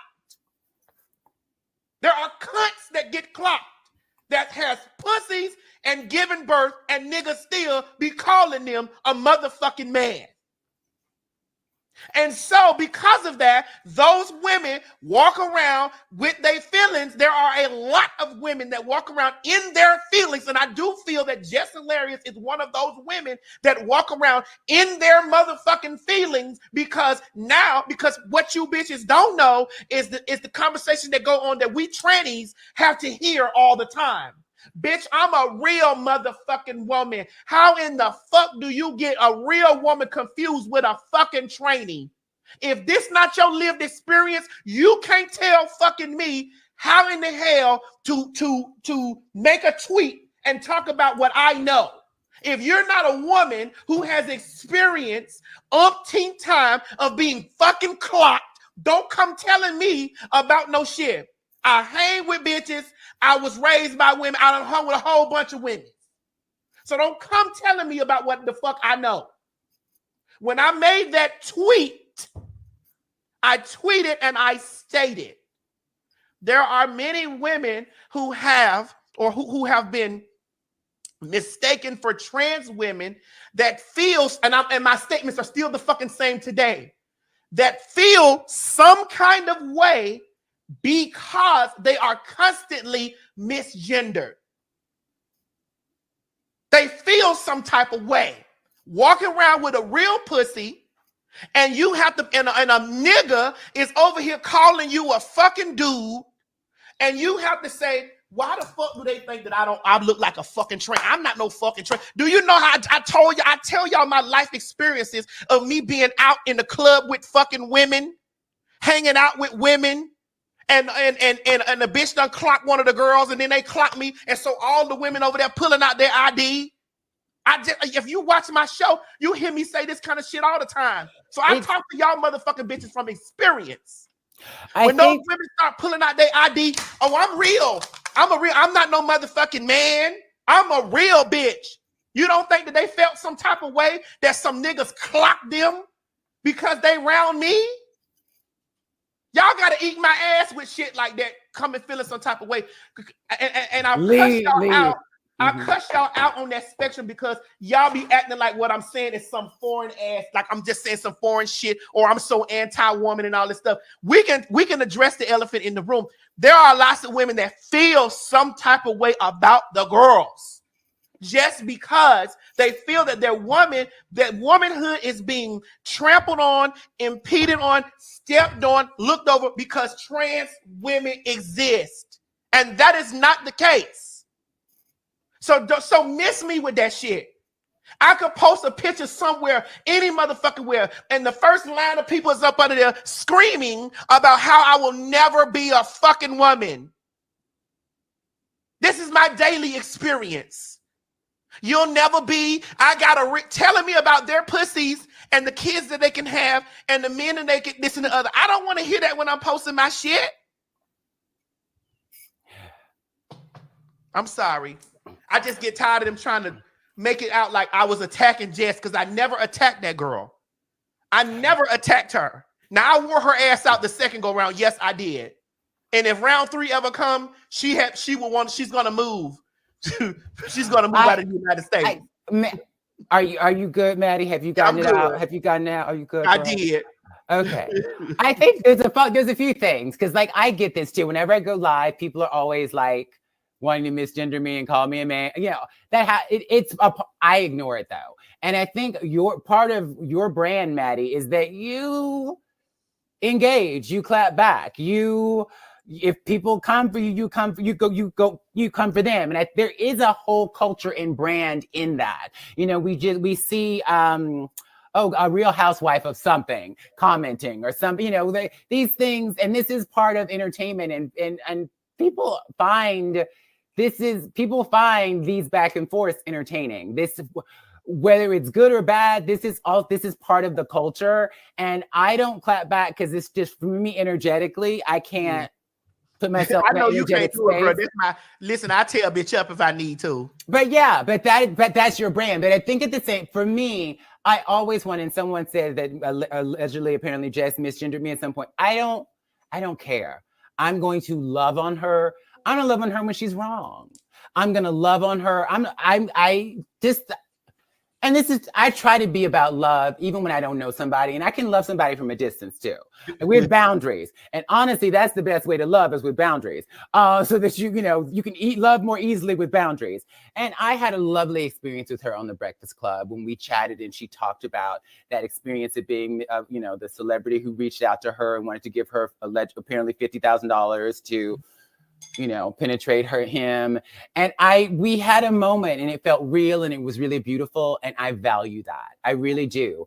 And she said some things that are transphobic and wrong since then. Absolutely. Did I reach out to her privately? I did. I'm just going to love on her because it's deeply painful. And I think that like the bigger conversation for me is that this has been the experience of Black women since Black women existed specifically, right? But like that when Sojourner Truth in 1851 said, "Ain't I a woman?" in Ohio, she said it in the context of a society that denied her womanhood because she was a Black woman, and Black women aren't real women because only white middle class and upper class women, white women are women, and she's not Black because she's not a man, right? So there's the intersection of sexism and the intersection of racism, and that's been the experience. Pauli Murray called it Jane Crow instead of Jim Crow. So that's been the experience of Black women in America and globally from time immemorial. And so I have love, but the work for a non-trans woman who is experiencing that and is getting in her feelings about being misgendered, what I would invite her to do is critique what is a woman and why and how we've constituted what womanhood should be and how deeply, deeply racist it is. How deeply racist, how we conceive of womanhood in the context of white supremacy that Black men, Black women, Black people perpetuate. There's so many when we see the rappers who are deeply colorist, perpetuating all of these ideas about good hair and what a woman should look like that never includes Black women, like Black women who look Black with Black features and 4C hair. When you talk about white supremacy and colorism, that's the conversation. It's not actually these trans women are making it harder for us. It's this white supremacist, imperialist, capitalist patriarchy that's making it hard for us Black women. But see, Laverne, you can say that and you can understand that from a higher thinking point of view. if you lay that down into a room full of women, they're not going to see that from that space. Olayemi does. Olayemi, you went on Olayemi. Olayemi does. There are women, but unfortunately, this is where I have to check myself. Unfortunately, Olayemi is a lawyer. A lot of the women who understand it have graduate degrees and are intersectional feminists and who've been doing the work. And so a lot of unfortunately, a lot of the way I talk and a lot of the way I communicate, I'm working on it, it feels elitist. It feels academic. Listen, they've called me elitist over here. The people who get it I'm not are elitist. Educated. Like they've called me elitist sitting here. But the people who get it, like I'm just going to say, the people who get it are educated. The people who get it are educated. They're educated on the history of America, on feminism. They've done critical work. And it's not, I don't want to be like, you have to go to college. And I think, but there's plenty of people who get it who haven't been to college. Okay, listen, there are plenty of people who get it. Yeah, Craig, they say you elitist. Craig. Yeah, because see, Laverne, they've said that to me. They've said, you're elitist. And this is a perfect segue into what you're doing. CJ, do you see CJ's comment, Craig? What did he say? He said you are. But you are. But I think this is a perfect segue into what the treatment that Amanda Seales has gotten recently. Because let me just say this. I think that there are a lot of things that are at play. Like we talk a lot about protecting Black women. And I've said this sitting here, I've said it on my own platform. We spend a lot of time talking about protecting Black women, but most times people from ostensibly are talking about protecting Black women from a physical violence in their relationships or from the police. Yeah. For me, protecting Black women is about protecting them in a holistic way, even mentally. What they did to Amanda Seales because they don't like her or because she thinks she knows it all or because she's problematic is a problem. Yeah. The way that we handle each other is unmentionable, right? But here's what I'll say. When you think about our heroes, Dr. King, W.E.B. Du Bois, Malcolm X, Angela Davis, the list goes on, right? Those people were considered problematic during their time. All Black people didn't see the vision. Nope. And they tore them up. Absolutely. They didn't become heroes until they were dead.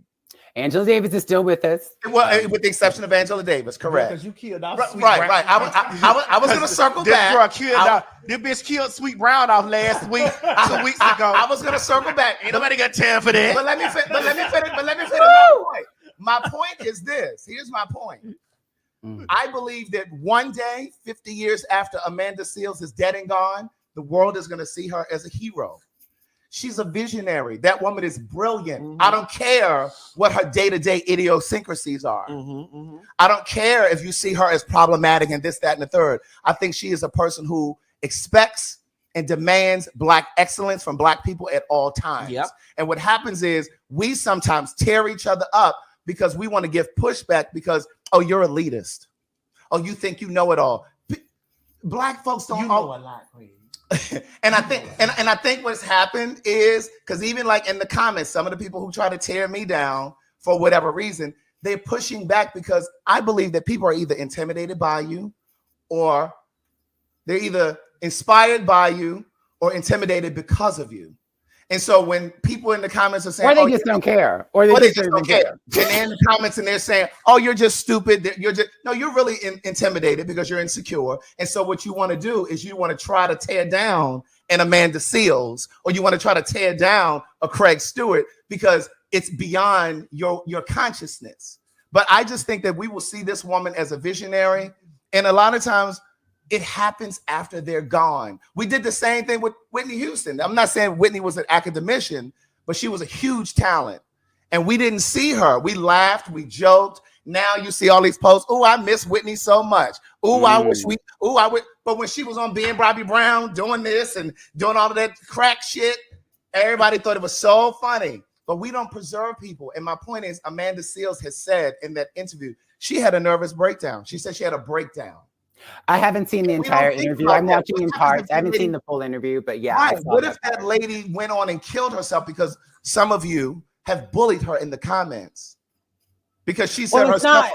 Well, it's not just comments. They were journalists from. Correct. Yeah, You're right. Patreon. The Griot and all these Apparently other on Patreon, places. she had a conversation with one of the editors. I don't subscribe to her Patreon. I feel like I want more information on Amanda. I'm curious about the conversation that she had with the editor. I'm so curious about what that conversation was about. And she's really smart and really talented, and she speaks up. And I think that like Amanda chooses to speak on a lot of things that I shy away from, or I don't have the courage to speak up on. And when you do, people with various agendas will come for you. And that's my point. I think that because she speaks on issues, because I speak on issues, they want to say that I'm racist. But also, I think there's a piece too where there's a respectability narrative too, with you speak on it a certain way, right? Especially for women, especially for Black women, that people want you to do. There's a way to do it and there's a way not to do it, right? We hear Black people say, everybody say that, and so I think too that there's so much like misogynoir that like plays into anytime a Black woman, trans or not, is outspoken and does not play the respectability game. Yeah. And there's always consequences in white supremacy that can be reinforced by Black people. Mm-hmm. But again, the only thing I would say about Amanda, and I don't know her personally, but I have love for her, and a lot of what she's experienced sounds crazy to me. But what I wonder, and maybe I didn't watch the full Shannon Sharp interview. I always take a moment to say, okay, if these things keep happening to me, what's my 50%? What is the common denominator? For years, for example, I found myself constantly dating unavailable men. Why am I attracting all these unavailable men? Men have issues. It's not unusual. But then I had to take a moment and say, the common denominator in all these men is me. And is there something going on with me energetically that I might be attracting this? And so what I have, as I've done therapy, done healing and recovery work, I find that I'm vibrating on a different frequency. Mm-hmm. And that some people can't hear that frequency. And that has to be okay. You know, it's like, that has to be okay for me. But I always try to take a moment and say, what is my part? And then like critically engage. And sometimes it can end up being hard on myself. And I have to not, I'm prone to shame. So I can't go into shame, and I'll be really hard on myself. So I have to be balanced that. But I always try to ask myself, what is my part? How did I contribute? You know? And then like, what is the other, you know, then there's systems and there's people's stuff, things that they've internalized. And so, but I just wanted to circle back to this comment here. That's a lie. When I was talking about Whitney Houston and how we tore her down, that's a lie. Whitney been the T since 85. Some of us have known that she's been the T since 85. But there were Black people who booed her at the Soul Train Awards. They did. And when she started to publicly, the Diane Sawyer interview, I don't know how old the commenter is. The Diane Sawyer interview, when the crack is whack comment came out. The tabloids ate Whitney up. Yeah. Back in pre-social media, tabloids ate Whitney up. They were mean as fuck to her.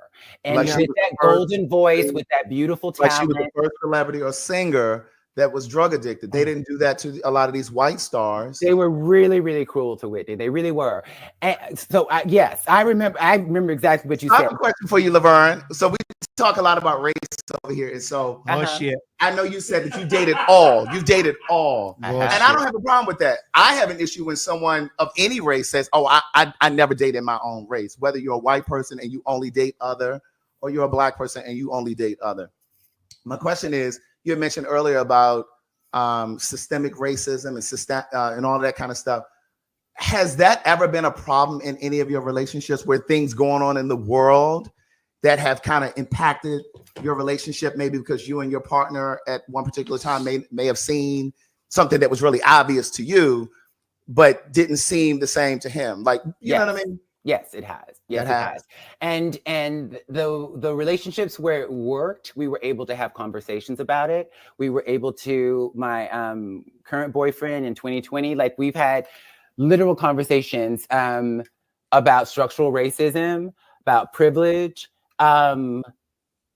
I need to be me, like, you know, and I was like, and it was 2020, and like, everybody was talking about structural racism, and bless his heart, he just hadn't, bless his heart, he was like, structural racism, is that a thing? And I'm like, yeah. See, that's exactly why. I'm like, yeah.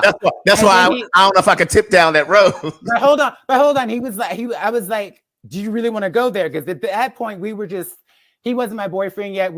He started off as, you know, and then we found love. I was like, do you really want to go there? And he was like, yeah, why not? I said, are you sure? And I just did my podcast with Richard Rothstein, who wrote The Color of Law. And that's a book about the history of residential segregation in the United States. So I just read the book, girl. So I had the FDR policy, Franklin Delano Roosevelt, all the New Deal policies that excluded Black people, all the housing policies for the veterans, Black people who fought in World War II. Most of the veterans who fought in World War II were able to get home loans, except the Black ones. Oh my God, girl, the policies, racial covenants in real estate. Real estate is a really good one. Obviously, redlining we all know about, but I didn't know about racial covenants before I read his book. I didn't know, like, there were so many nuances of like law. When we talk about structural racism, we're talking about laws. If you wanted to do new construction after World War II, you had to segregate. In the North, South, East, and West of the United States, if you had integrated housing, you could not get the loan. He cited an example of a place in housing apartment complex in California. The government found out there were Black people living there. Were like, you're going to lose these funds if these Black people continue to live here. That is structural racism. That is the government saying that you must discriminate. And all the policies, and even when we had the Fair Housing Act in 1968, it wasn't retroactive. And so if we look at all the communities that were redlined, for example, unless those communities were gentrified, all the communities that were redlined and became slums, most of those communities are still ghettos. Most of those communities are still underserved and have not been poured into, like, historically. So the history of that residential segregation that was systemic in this country, we still are experiencing it. And most schools are funded through real estate taxes. And there hasn't been any redress of all of that history of structural racism in this country. Right. So anyway, we went there. My thing is, as Laverne Cox, if you're gonna date me, I gotta be able to talk like this. I gotta be able to that's my thing. Racism. As long as you can handle this, we good. I'm not dating a white man or any man where I can't be myself, right? And he's not gonna be able to hear me. And I was ready for him to be like, peace out after that conversation. He grabbed me, started hugging and kissing me, and we had some really good sex after that. So I was like, oh, he may be a keeper. I have a question. I got a question, Laverne. I do. What do you say? Because I've asked Craig, I think I've asked you this. What do you say to white people that say, "Well, what do you want me to do? That I'm not my people." I got my answer. What's yours, Laverne? You can't make anybody do anything. What I would suggest, for, honestly, it's not just white people. It's black people internalize racism too. I've internalized racism. What I would suggest for everybody in the United States, at least, and probably globally, because white supremacy is global, have you done the work to decolonize your mind? Have you critically interrogated the ways in which you've internalized the value systems of a culture that is anti-Black? This culture is deeply white supremacist and anti-Black.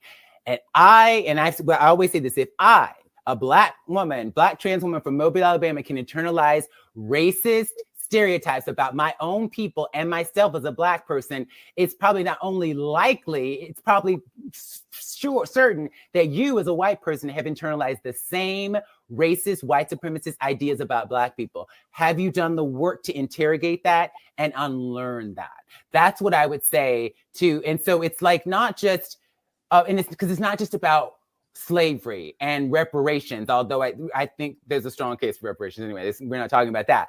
But have you done the work to unlearn it? Have you decolonized your mind? Because we are all deeply colonized. When you think about, you were talking, I think it was you guys were talking about somebody, and I always think about like the Black people who participate actively in white supremacy, and I think about all the Black folks, particularly Samuel Jackson's character in Django Unchained. Sam Jackson, just is the epitome of so many Black people who've internalized, it's almost like Stockholm syndrome. They've internalized white supremacy so much that they see themselves in partnership with that white slave owner more than like anybody Black, that they will turn on anybody Black to gain favor with the master. I mean, it's like but that Sam Jackson character is like the most realized, brilliant character in that movie for me. And Sam Jackson is so brilliant, but that still is happening. If we haven't critically interrogated our relationship to Blackness, whiteness,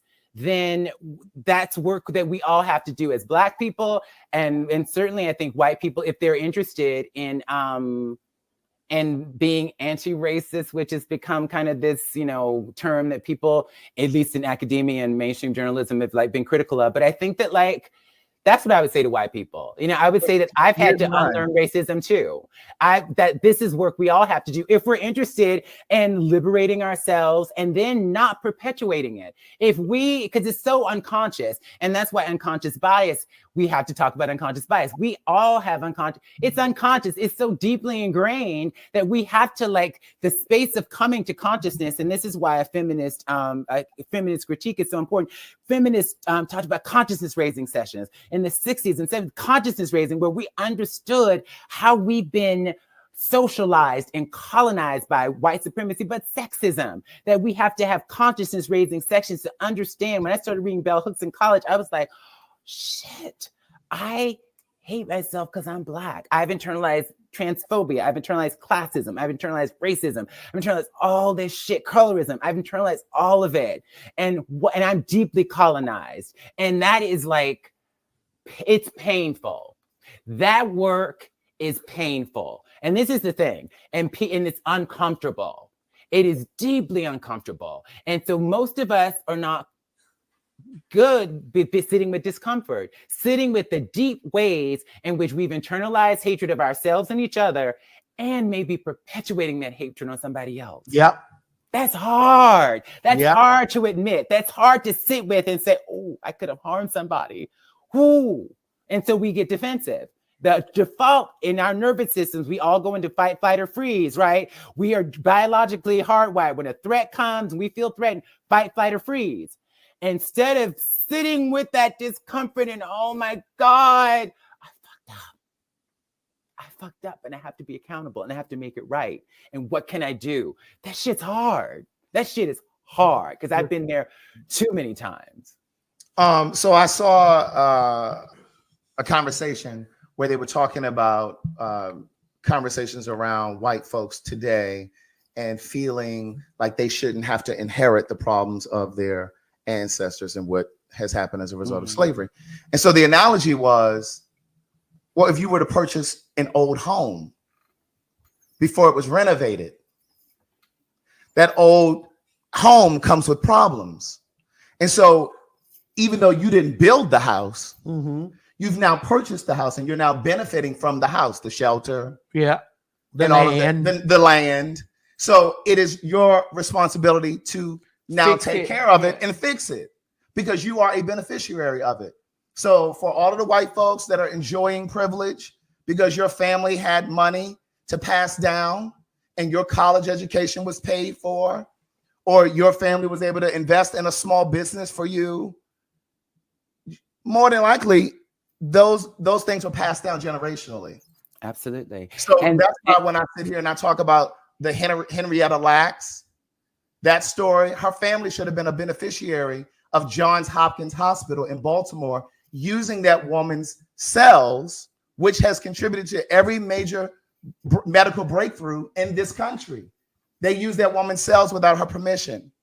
Same thing with something as simple as Jack Daniel's liquor. A slave came up with that formula. But white Beyonce has people own educated us about how much of country music was stolen from Black people. That too. Like it's endless in the United States. It's really endless, and Right. but it's just my only thing is I would just like include all of us in it and not just white people, you know, and privilege and having privilege doesn't make you a bad person. And I've said this before and I'll say it again. Being privileged just means there are things you don't have to worry about. I tell this story all the time. I was giving a talk many years at a university in South Carolina. There was a group of young people around a conference table, and I went around and asked the young people who they were and what organizations they were with and whatnot. The head of the LGBTQ organization was to my left, and it was interesting. They had arranged themselves. They sat themselves. It was white to Asian to Latin to Black. We finally get over to the one Black kid in the room. He was like, I'm really frustrated with, because I'm in student government. I'm frustrated in student government because I feel like they make me choose my Blackness over my gayness. And I'm frustrated with the Black Student Union because I have to choose my Blackness over my gayness. And then I'm frustrated when I go to the LGBTQ group that I have to choose my gayness over my Blackness. And then I turned to the white head of the LGBTQ group and I said, what do you think about what he just said? And he said, I've never thought about it. And I'm like, that's privilege. That is privilege. That's privilege. He didn't have to. He wasn't a bad person. He just hadn't thought about it because he didn't have to. And that's all.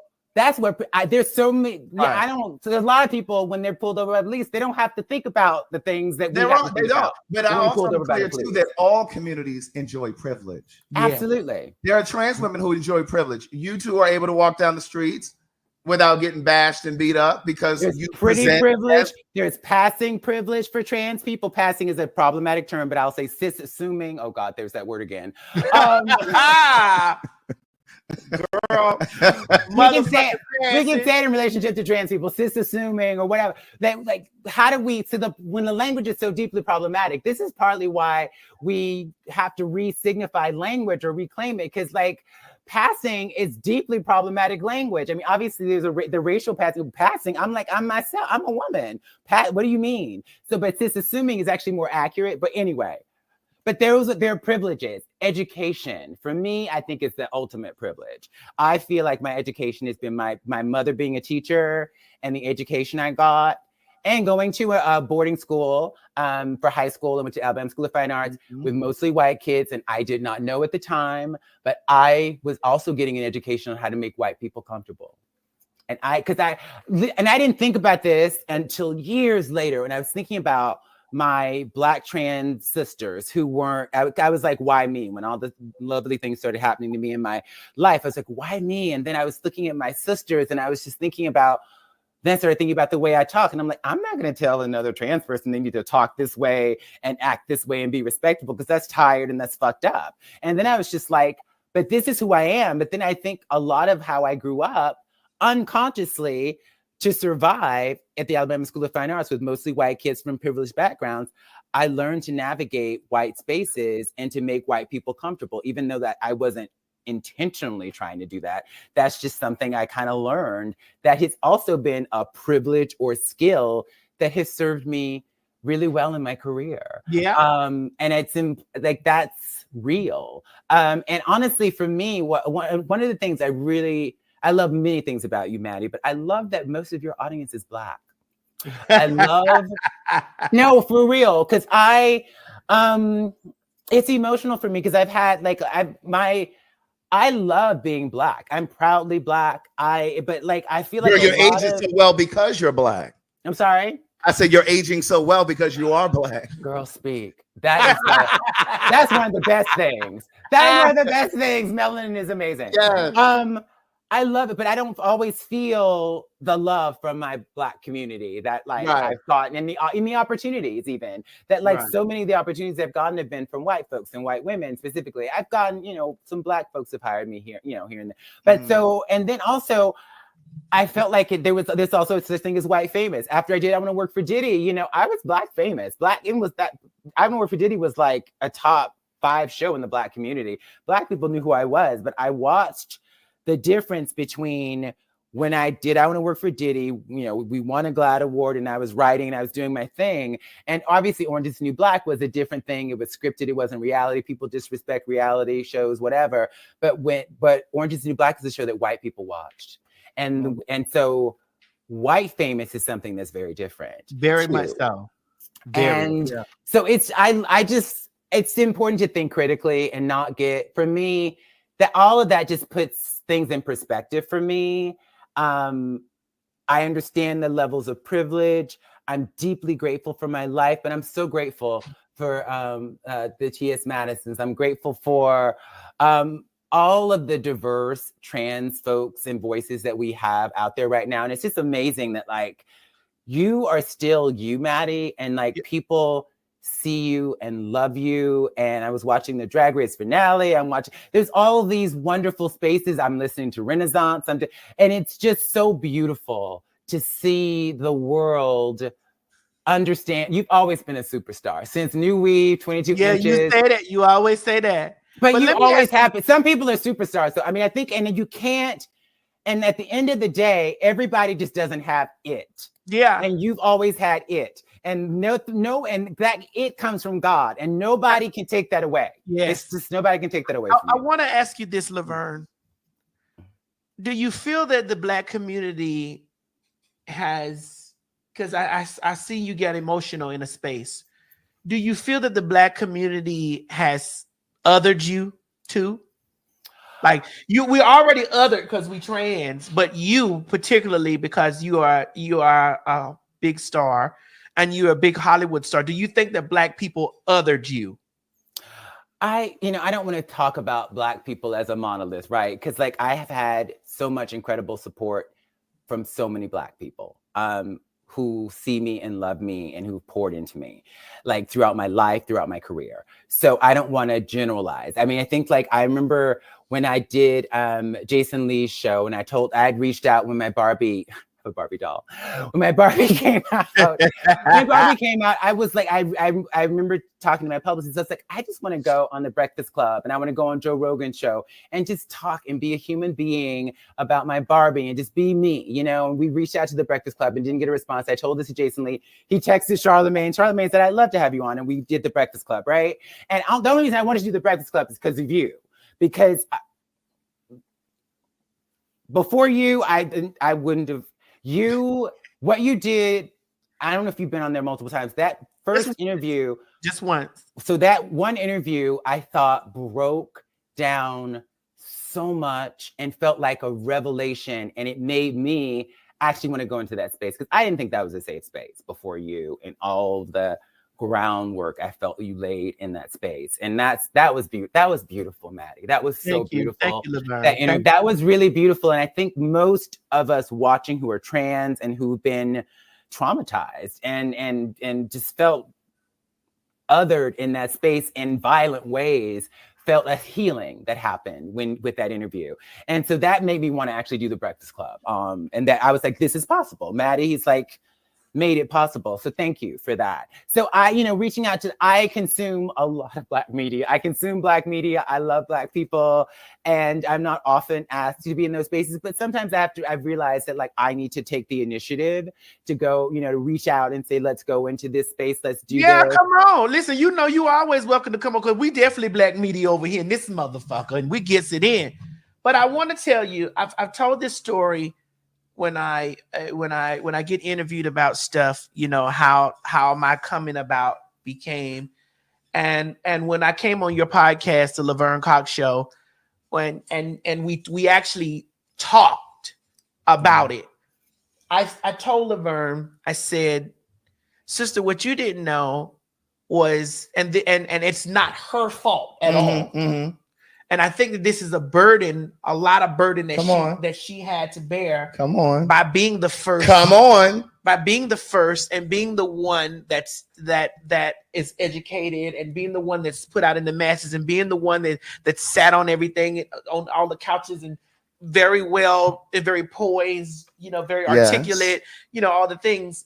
And then you have, other girls that come through that want to emulate that. Mm-hmm. And then you have a T.S. Madison who like, bitch, I'm T.S. motherfucker Madison, da.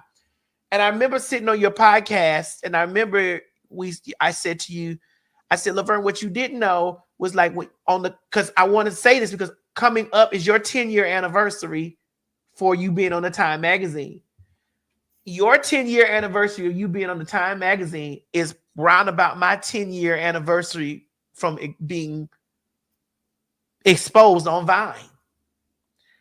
And what was so crazy that Laverne's Time magazine said the transgender tipping point. Tipping point. Mm-hmm. There was articles that came out about how great Laverne was. Mm-hmm.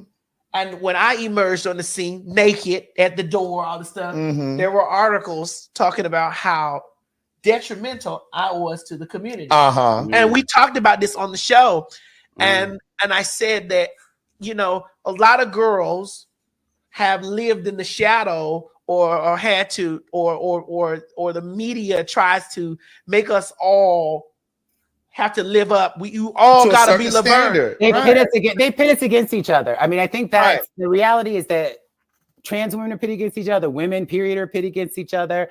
I try my hardest not to play into any of that with other Black women, whether they're trans or not. That's not my game. Let me and add this, because I'm not just gonna rock with anybody. I love you, Maddie, because I love you too. There's different kinds of Black excellence, and you are giving Black excellence and truth and humor, and you're so funny. And I can listen to your stories you're a superstar. Like you're just that. But big. here's the thing: when you were on Time magazine and you were exploding on Vine magazine, Vine. I said Vine. I was just on the internet. Vine. Sorry, but there was a purpose for both of you where you were. At there the same time, were trans people who were gonna be able to see you and see you as reachable, and there were trans women who saw you and saw you as reachable. Yes. You know what else was happening while you were on Time magazine? There were trans girls who were tearing you up because you didn't present trans the way that they thought you should. Oh, girl, and the same for tagging you. me on Wait a Facebook. minute, let me say this. Tagging me, girl. I was like, right, but the point is, there's room for everybody, and you don't get to tell people how to follow their dream. Yes. You don't get to tell people where to take their dream. Yes. And I'm so glad that we get the opportunity to share space with each other, not just on here, you know, in other platforms and just in the world and us. And now the conversation has shifted to, you know, the importance of both of these women being faces in our community, you know. And, you know, for a while, like if I hadn't had a strong back or strong thing, you get to points you be like, bitch, I'm not Laverne. You have to say that, you know, like, bitch, I'm not Laverne. Laverne, if I had to call anyone down to the White House, I'm calling Laverne. Right. If I had to call anybody down to fight politically for us and to fight in a place that has research and understand this the whole trans stuff, I'm going to put my ballot in and my vote in for Laverne to go down there and do that. You know, I know my strengths and I know my weaknesses. You know, I know my audience. There have been times that I sit back and I've listened to a lot of things that Laverne has said, and because I didn't see it from that way, I was like, oh shit, I got it. Right. I ain't catch it from that way. You know what I'm saying? I got it now. Like, you know, and then when we had our time to, like, that podcast did a lot for me, sitting down and, like, you know, because people never ask you, because no one never asked you. People never ask you, how does it make you feel when people are doing that? Because I felt othered from the community for a while, othered. And in this whole conversation, and I want to bring it back to the Breakfast Club and all that other stuff. In this conversation, when I watched Flame go on the Breakfast Club and stuff like that, and she talked about her experience with the community and her talk, I feel that Flame feels that she's also been othered. You know what I'm saying? I think she feels that too. I think she feels that she's been othered. And I think that sometimes, and Flame, if you're watching this, I'm not digging, jabbing, I'm not saying. I feel that sometimes, because Craig, we've talked about this too, sometimes we can take some of those othered feelings and work off of them and you know, and have harbored feelings in ways like, well, bitch, fuck y'all. Since y'all ain't gonna do this, I'm gonna do this. And you know what I'm saying? Hurt people. And sometimes it's easier to lash out and be angry than to, like, because anger is a secondary emotion. Underneath the anger, what's there? Often hurt, disappointment, grief, all sorts of things. And it has been the most painful for me when my community, because they've called me out too, it has been the most painful when other trans people have called me out and said, that's not it. That has been the most hurtful for me, like in my spirit. It's just like, because I love trans people. I do. I don't want to disappoint my community. I don't want them to, but you know, I'm human. It's going to happen, but that has been the most hurtful. So I imagine, I know Flame identifies in a lot of different ways, but I can imagine it being really hurtful. Yes. I do feel that it's hurtful for her, because it was definitely hurtful, you know, for me in a space, because I'm like, damn, y'all trying to make me live up to a Laverne, and I can't live up to Laverne because I'm a T.S. Madison. That's just what it is. And no one ever asks you, you know, when you're in those, when you're a public figure and you're in those spaces, nobody asks you.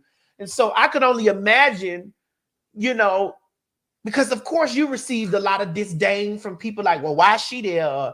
Or you know, she's not whatever, you know, and you have to live with that. You can't respond. Me, I'm over here from the place, bitch, fuck y'all pussy, you know what I'm saying? And then it's just like, then I can't respond no more either, because now I'm getting in spaces. It's like, oh, then you get to a space where you start understanding like why things are silent sometimes. Yes. And so again, with some of the trans people or some of the people who were down in the comments over there on the Gay Magazine, because I don't agree with you or you don't agree with me, all of a sudden I'm all of these things, I'm all of these names. So it's just like, how do you reconcile that? But for this comment right here, I just want to say, I don't use my vocabulary or my degree to make anybody feel inferior. I just use my degree and I just use my words. I'm not using my words to pontificate. I'm just speaking. Wait, what is it, Alexa? What is pontificate? I was waiting for the Alexa moment. It's a noun to refer to the office of a pontiff, or it can be used as a verb to refer to the act of performing the duties of a pontiff. In either case, the context usually implies the position's significance and authority. It just means to talk over people's heads. Okay. I'm not trying to talk over anybody's head. But again, it goes back to what I was saying before. I think people are either intimidated by you or inspired because of you. Yeah. But I'm not trying to speak over anybody's head. I'm just speaking. I'm not going to shrink. Well, I just wanted you to know, you know, because we don't come down to the end. I wanted to thank you for coming on here and just having a good time with us, bitch. You know, like what we had with our night out, which we got to do. Even more raw, honey. I love you so much. We got to do again and again and again. We have to be in the same city. I'm mostly in New York, but you know, my life is crazy. Yeah, I know you have a lot of things coming up, Laverne. Can you tell us what you got going on? What you got going on? Like I've literally shot a television show. I don't know when it's coming out for Amazon Freebie called Clean Slate with Norman Lear, late great Norman Lear. EP'd with us. He just passed away. I have a movie.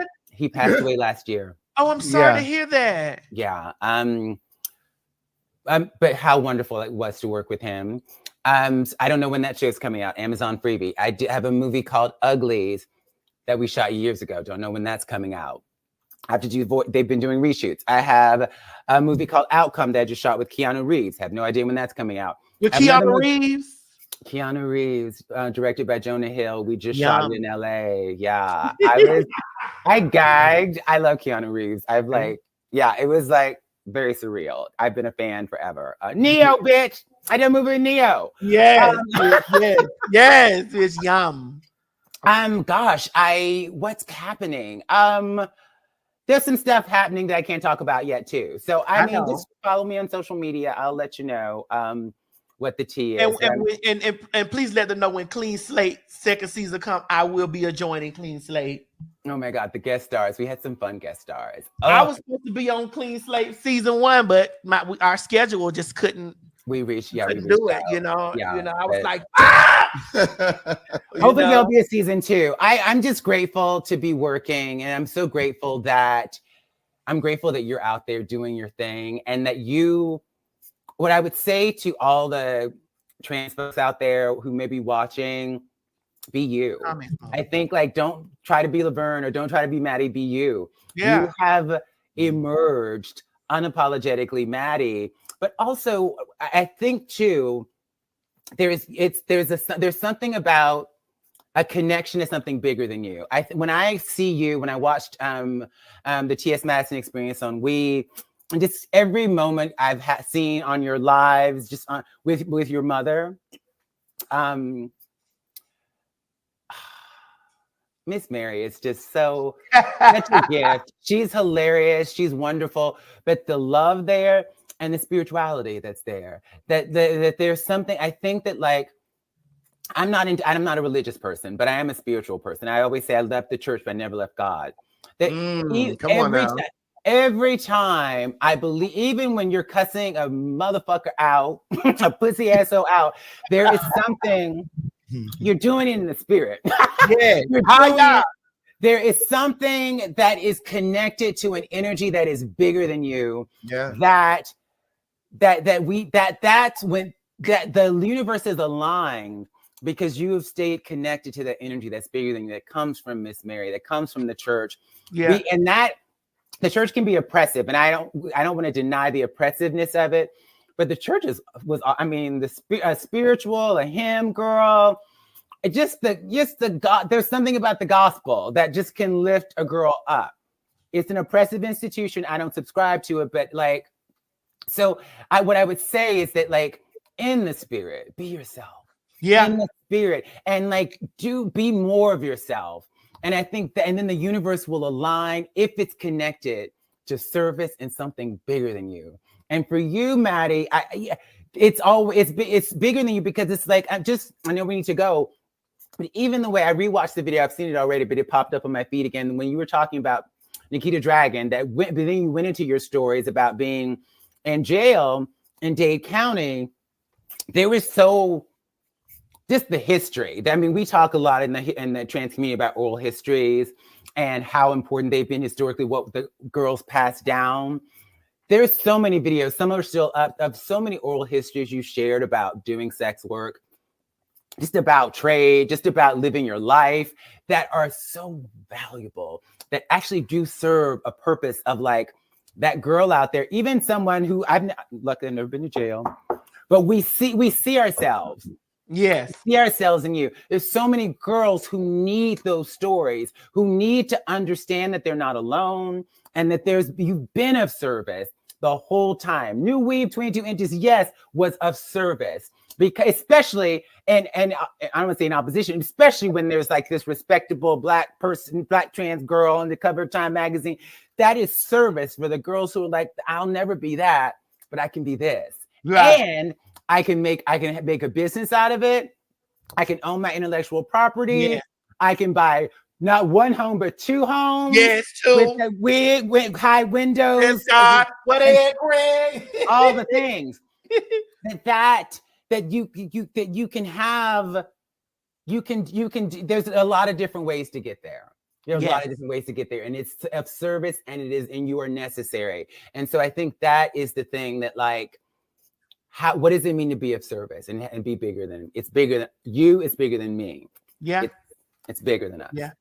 I love you, Laverne. I love you too. You are always welcome to come. Anytime you want to come cut up with the girls, anytime you here in Atlanta and I'm home, we price our private time. You know what I'm saying? I need to get down there. I mean, I'm trying to get to see my mother in Alabama. So there's a lot of, we will work it out. We'll make it happen. Yes. I love you so much. Put that bathing suit in the pool. Come on, swim. Yes, ma'am. Yes, ma'am. And your birthday's coming up when? May 29th. I will be 52 years old. I don't know. Happy birthday. Thank you. Like a little, oh God. I'm old. Craig's birthday's coming up May 4th. It's coming Saturday. Yeah. Oh my God, that's right. Happy early birthday, Craig. It's good to meet you virtually, Craig. It's lovely to meet you. You too. I love your interaction and your chemistry, and I'm watching. So thank you. Y'all make sure y'all follow Laverne. Follow Laverne on Instagram at Laverne Cox. Follow her on Facebook, Laverne Cox. Follow her on Twitter, Laverne fucking Cox, honey. Follow Laverne. All the things. Laverne Cox, all the things. Make sure you do that. Make sure you do that. And please make sure y'all go over into Laverne's comments today and tell her how much y'all enjoyed her coming on the show on the Maddie in the Morning PHAG talk section, honey. We had a good day. Mo, Mo, she know who you is, Mo. Hi, Mo. I'm obsessed with the off-camera Mo interaction, the age shaming, the African.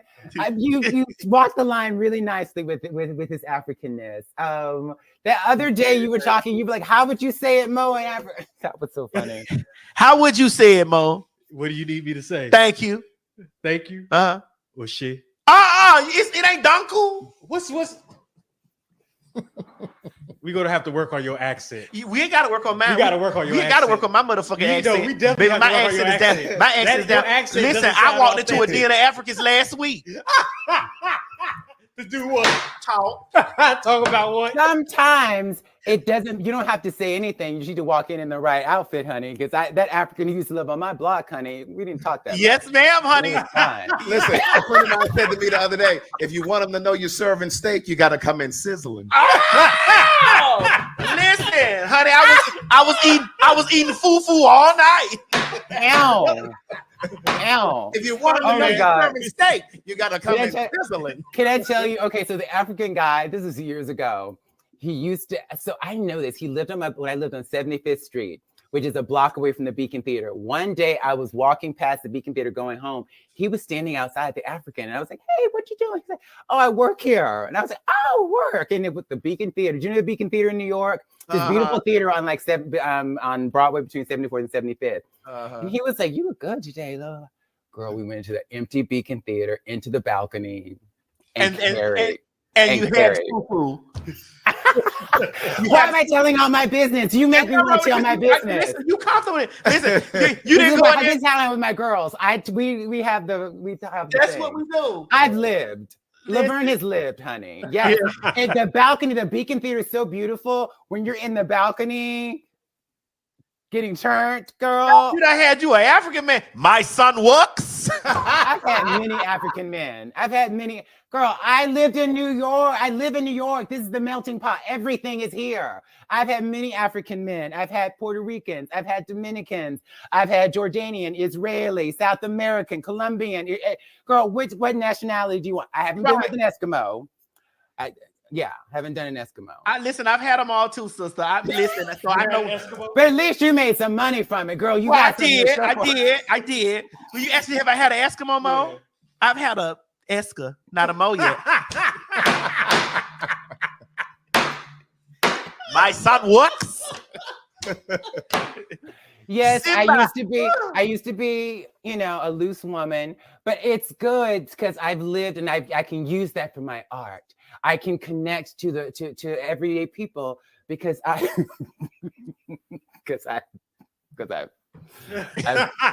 fucked all over the world. It's okay, Laverne. Craig has been a loose woman too. But everything is tight. Let's not get into everything is still very tight and still very right. Well, listen, I respect that, but I like a man that don't have to do all that work, and honey. So come on, open me up. Okay. Don't fall in, but just tap a little bit and go. I can ooh. Ooh. Oh my God. All right, baby, you in? Oh shit. Really, Daddy? Ooh. Really? That's what you be expecting? You know how, yeah. You know when you get on a roller coaster and it jerk when it first, you were like, oh. Right. And then it take off. That's what I like. I don't like all that. I'm like, oh. No, anyway, girl, I have to take control. What I found is, especially when, like my boyfriend, I have to take control of the first part of the session so that I'm not, Yeah, we got it. And the African over there, he got it too. He know.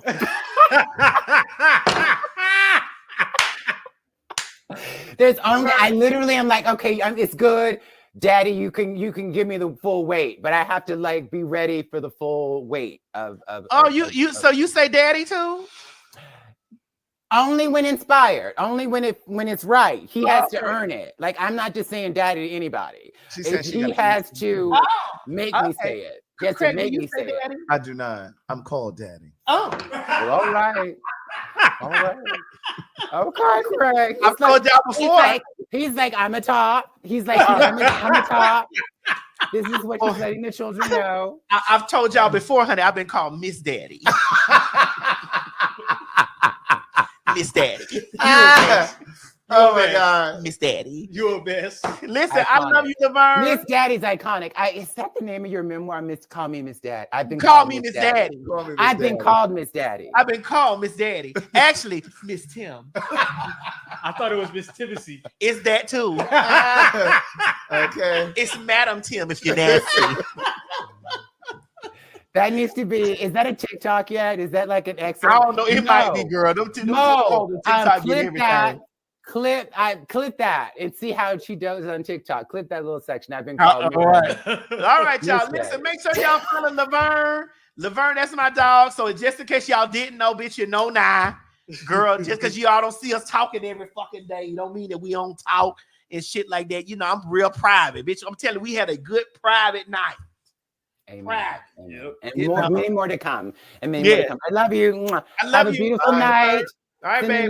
Send my love to Miss Mary. I am. All right, baby. Bye. Bye. Bye.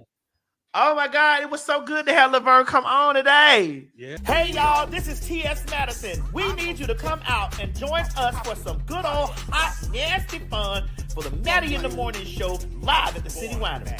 And baby, listen, it is going to be lit.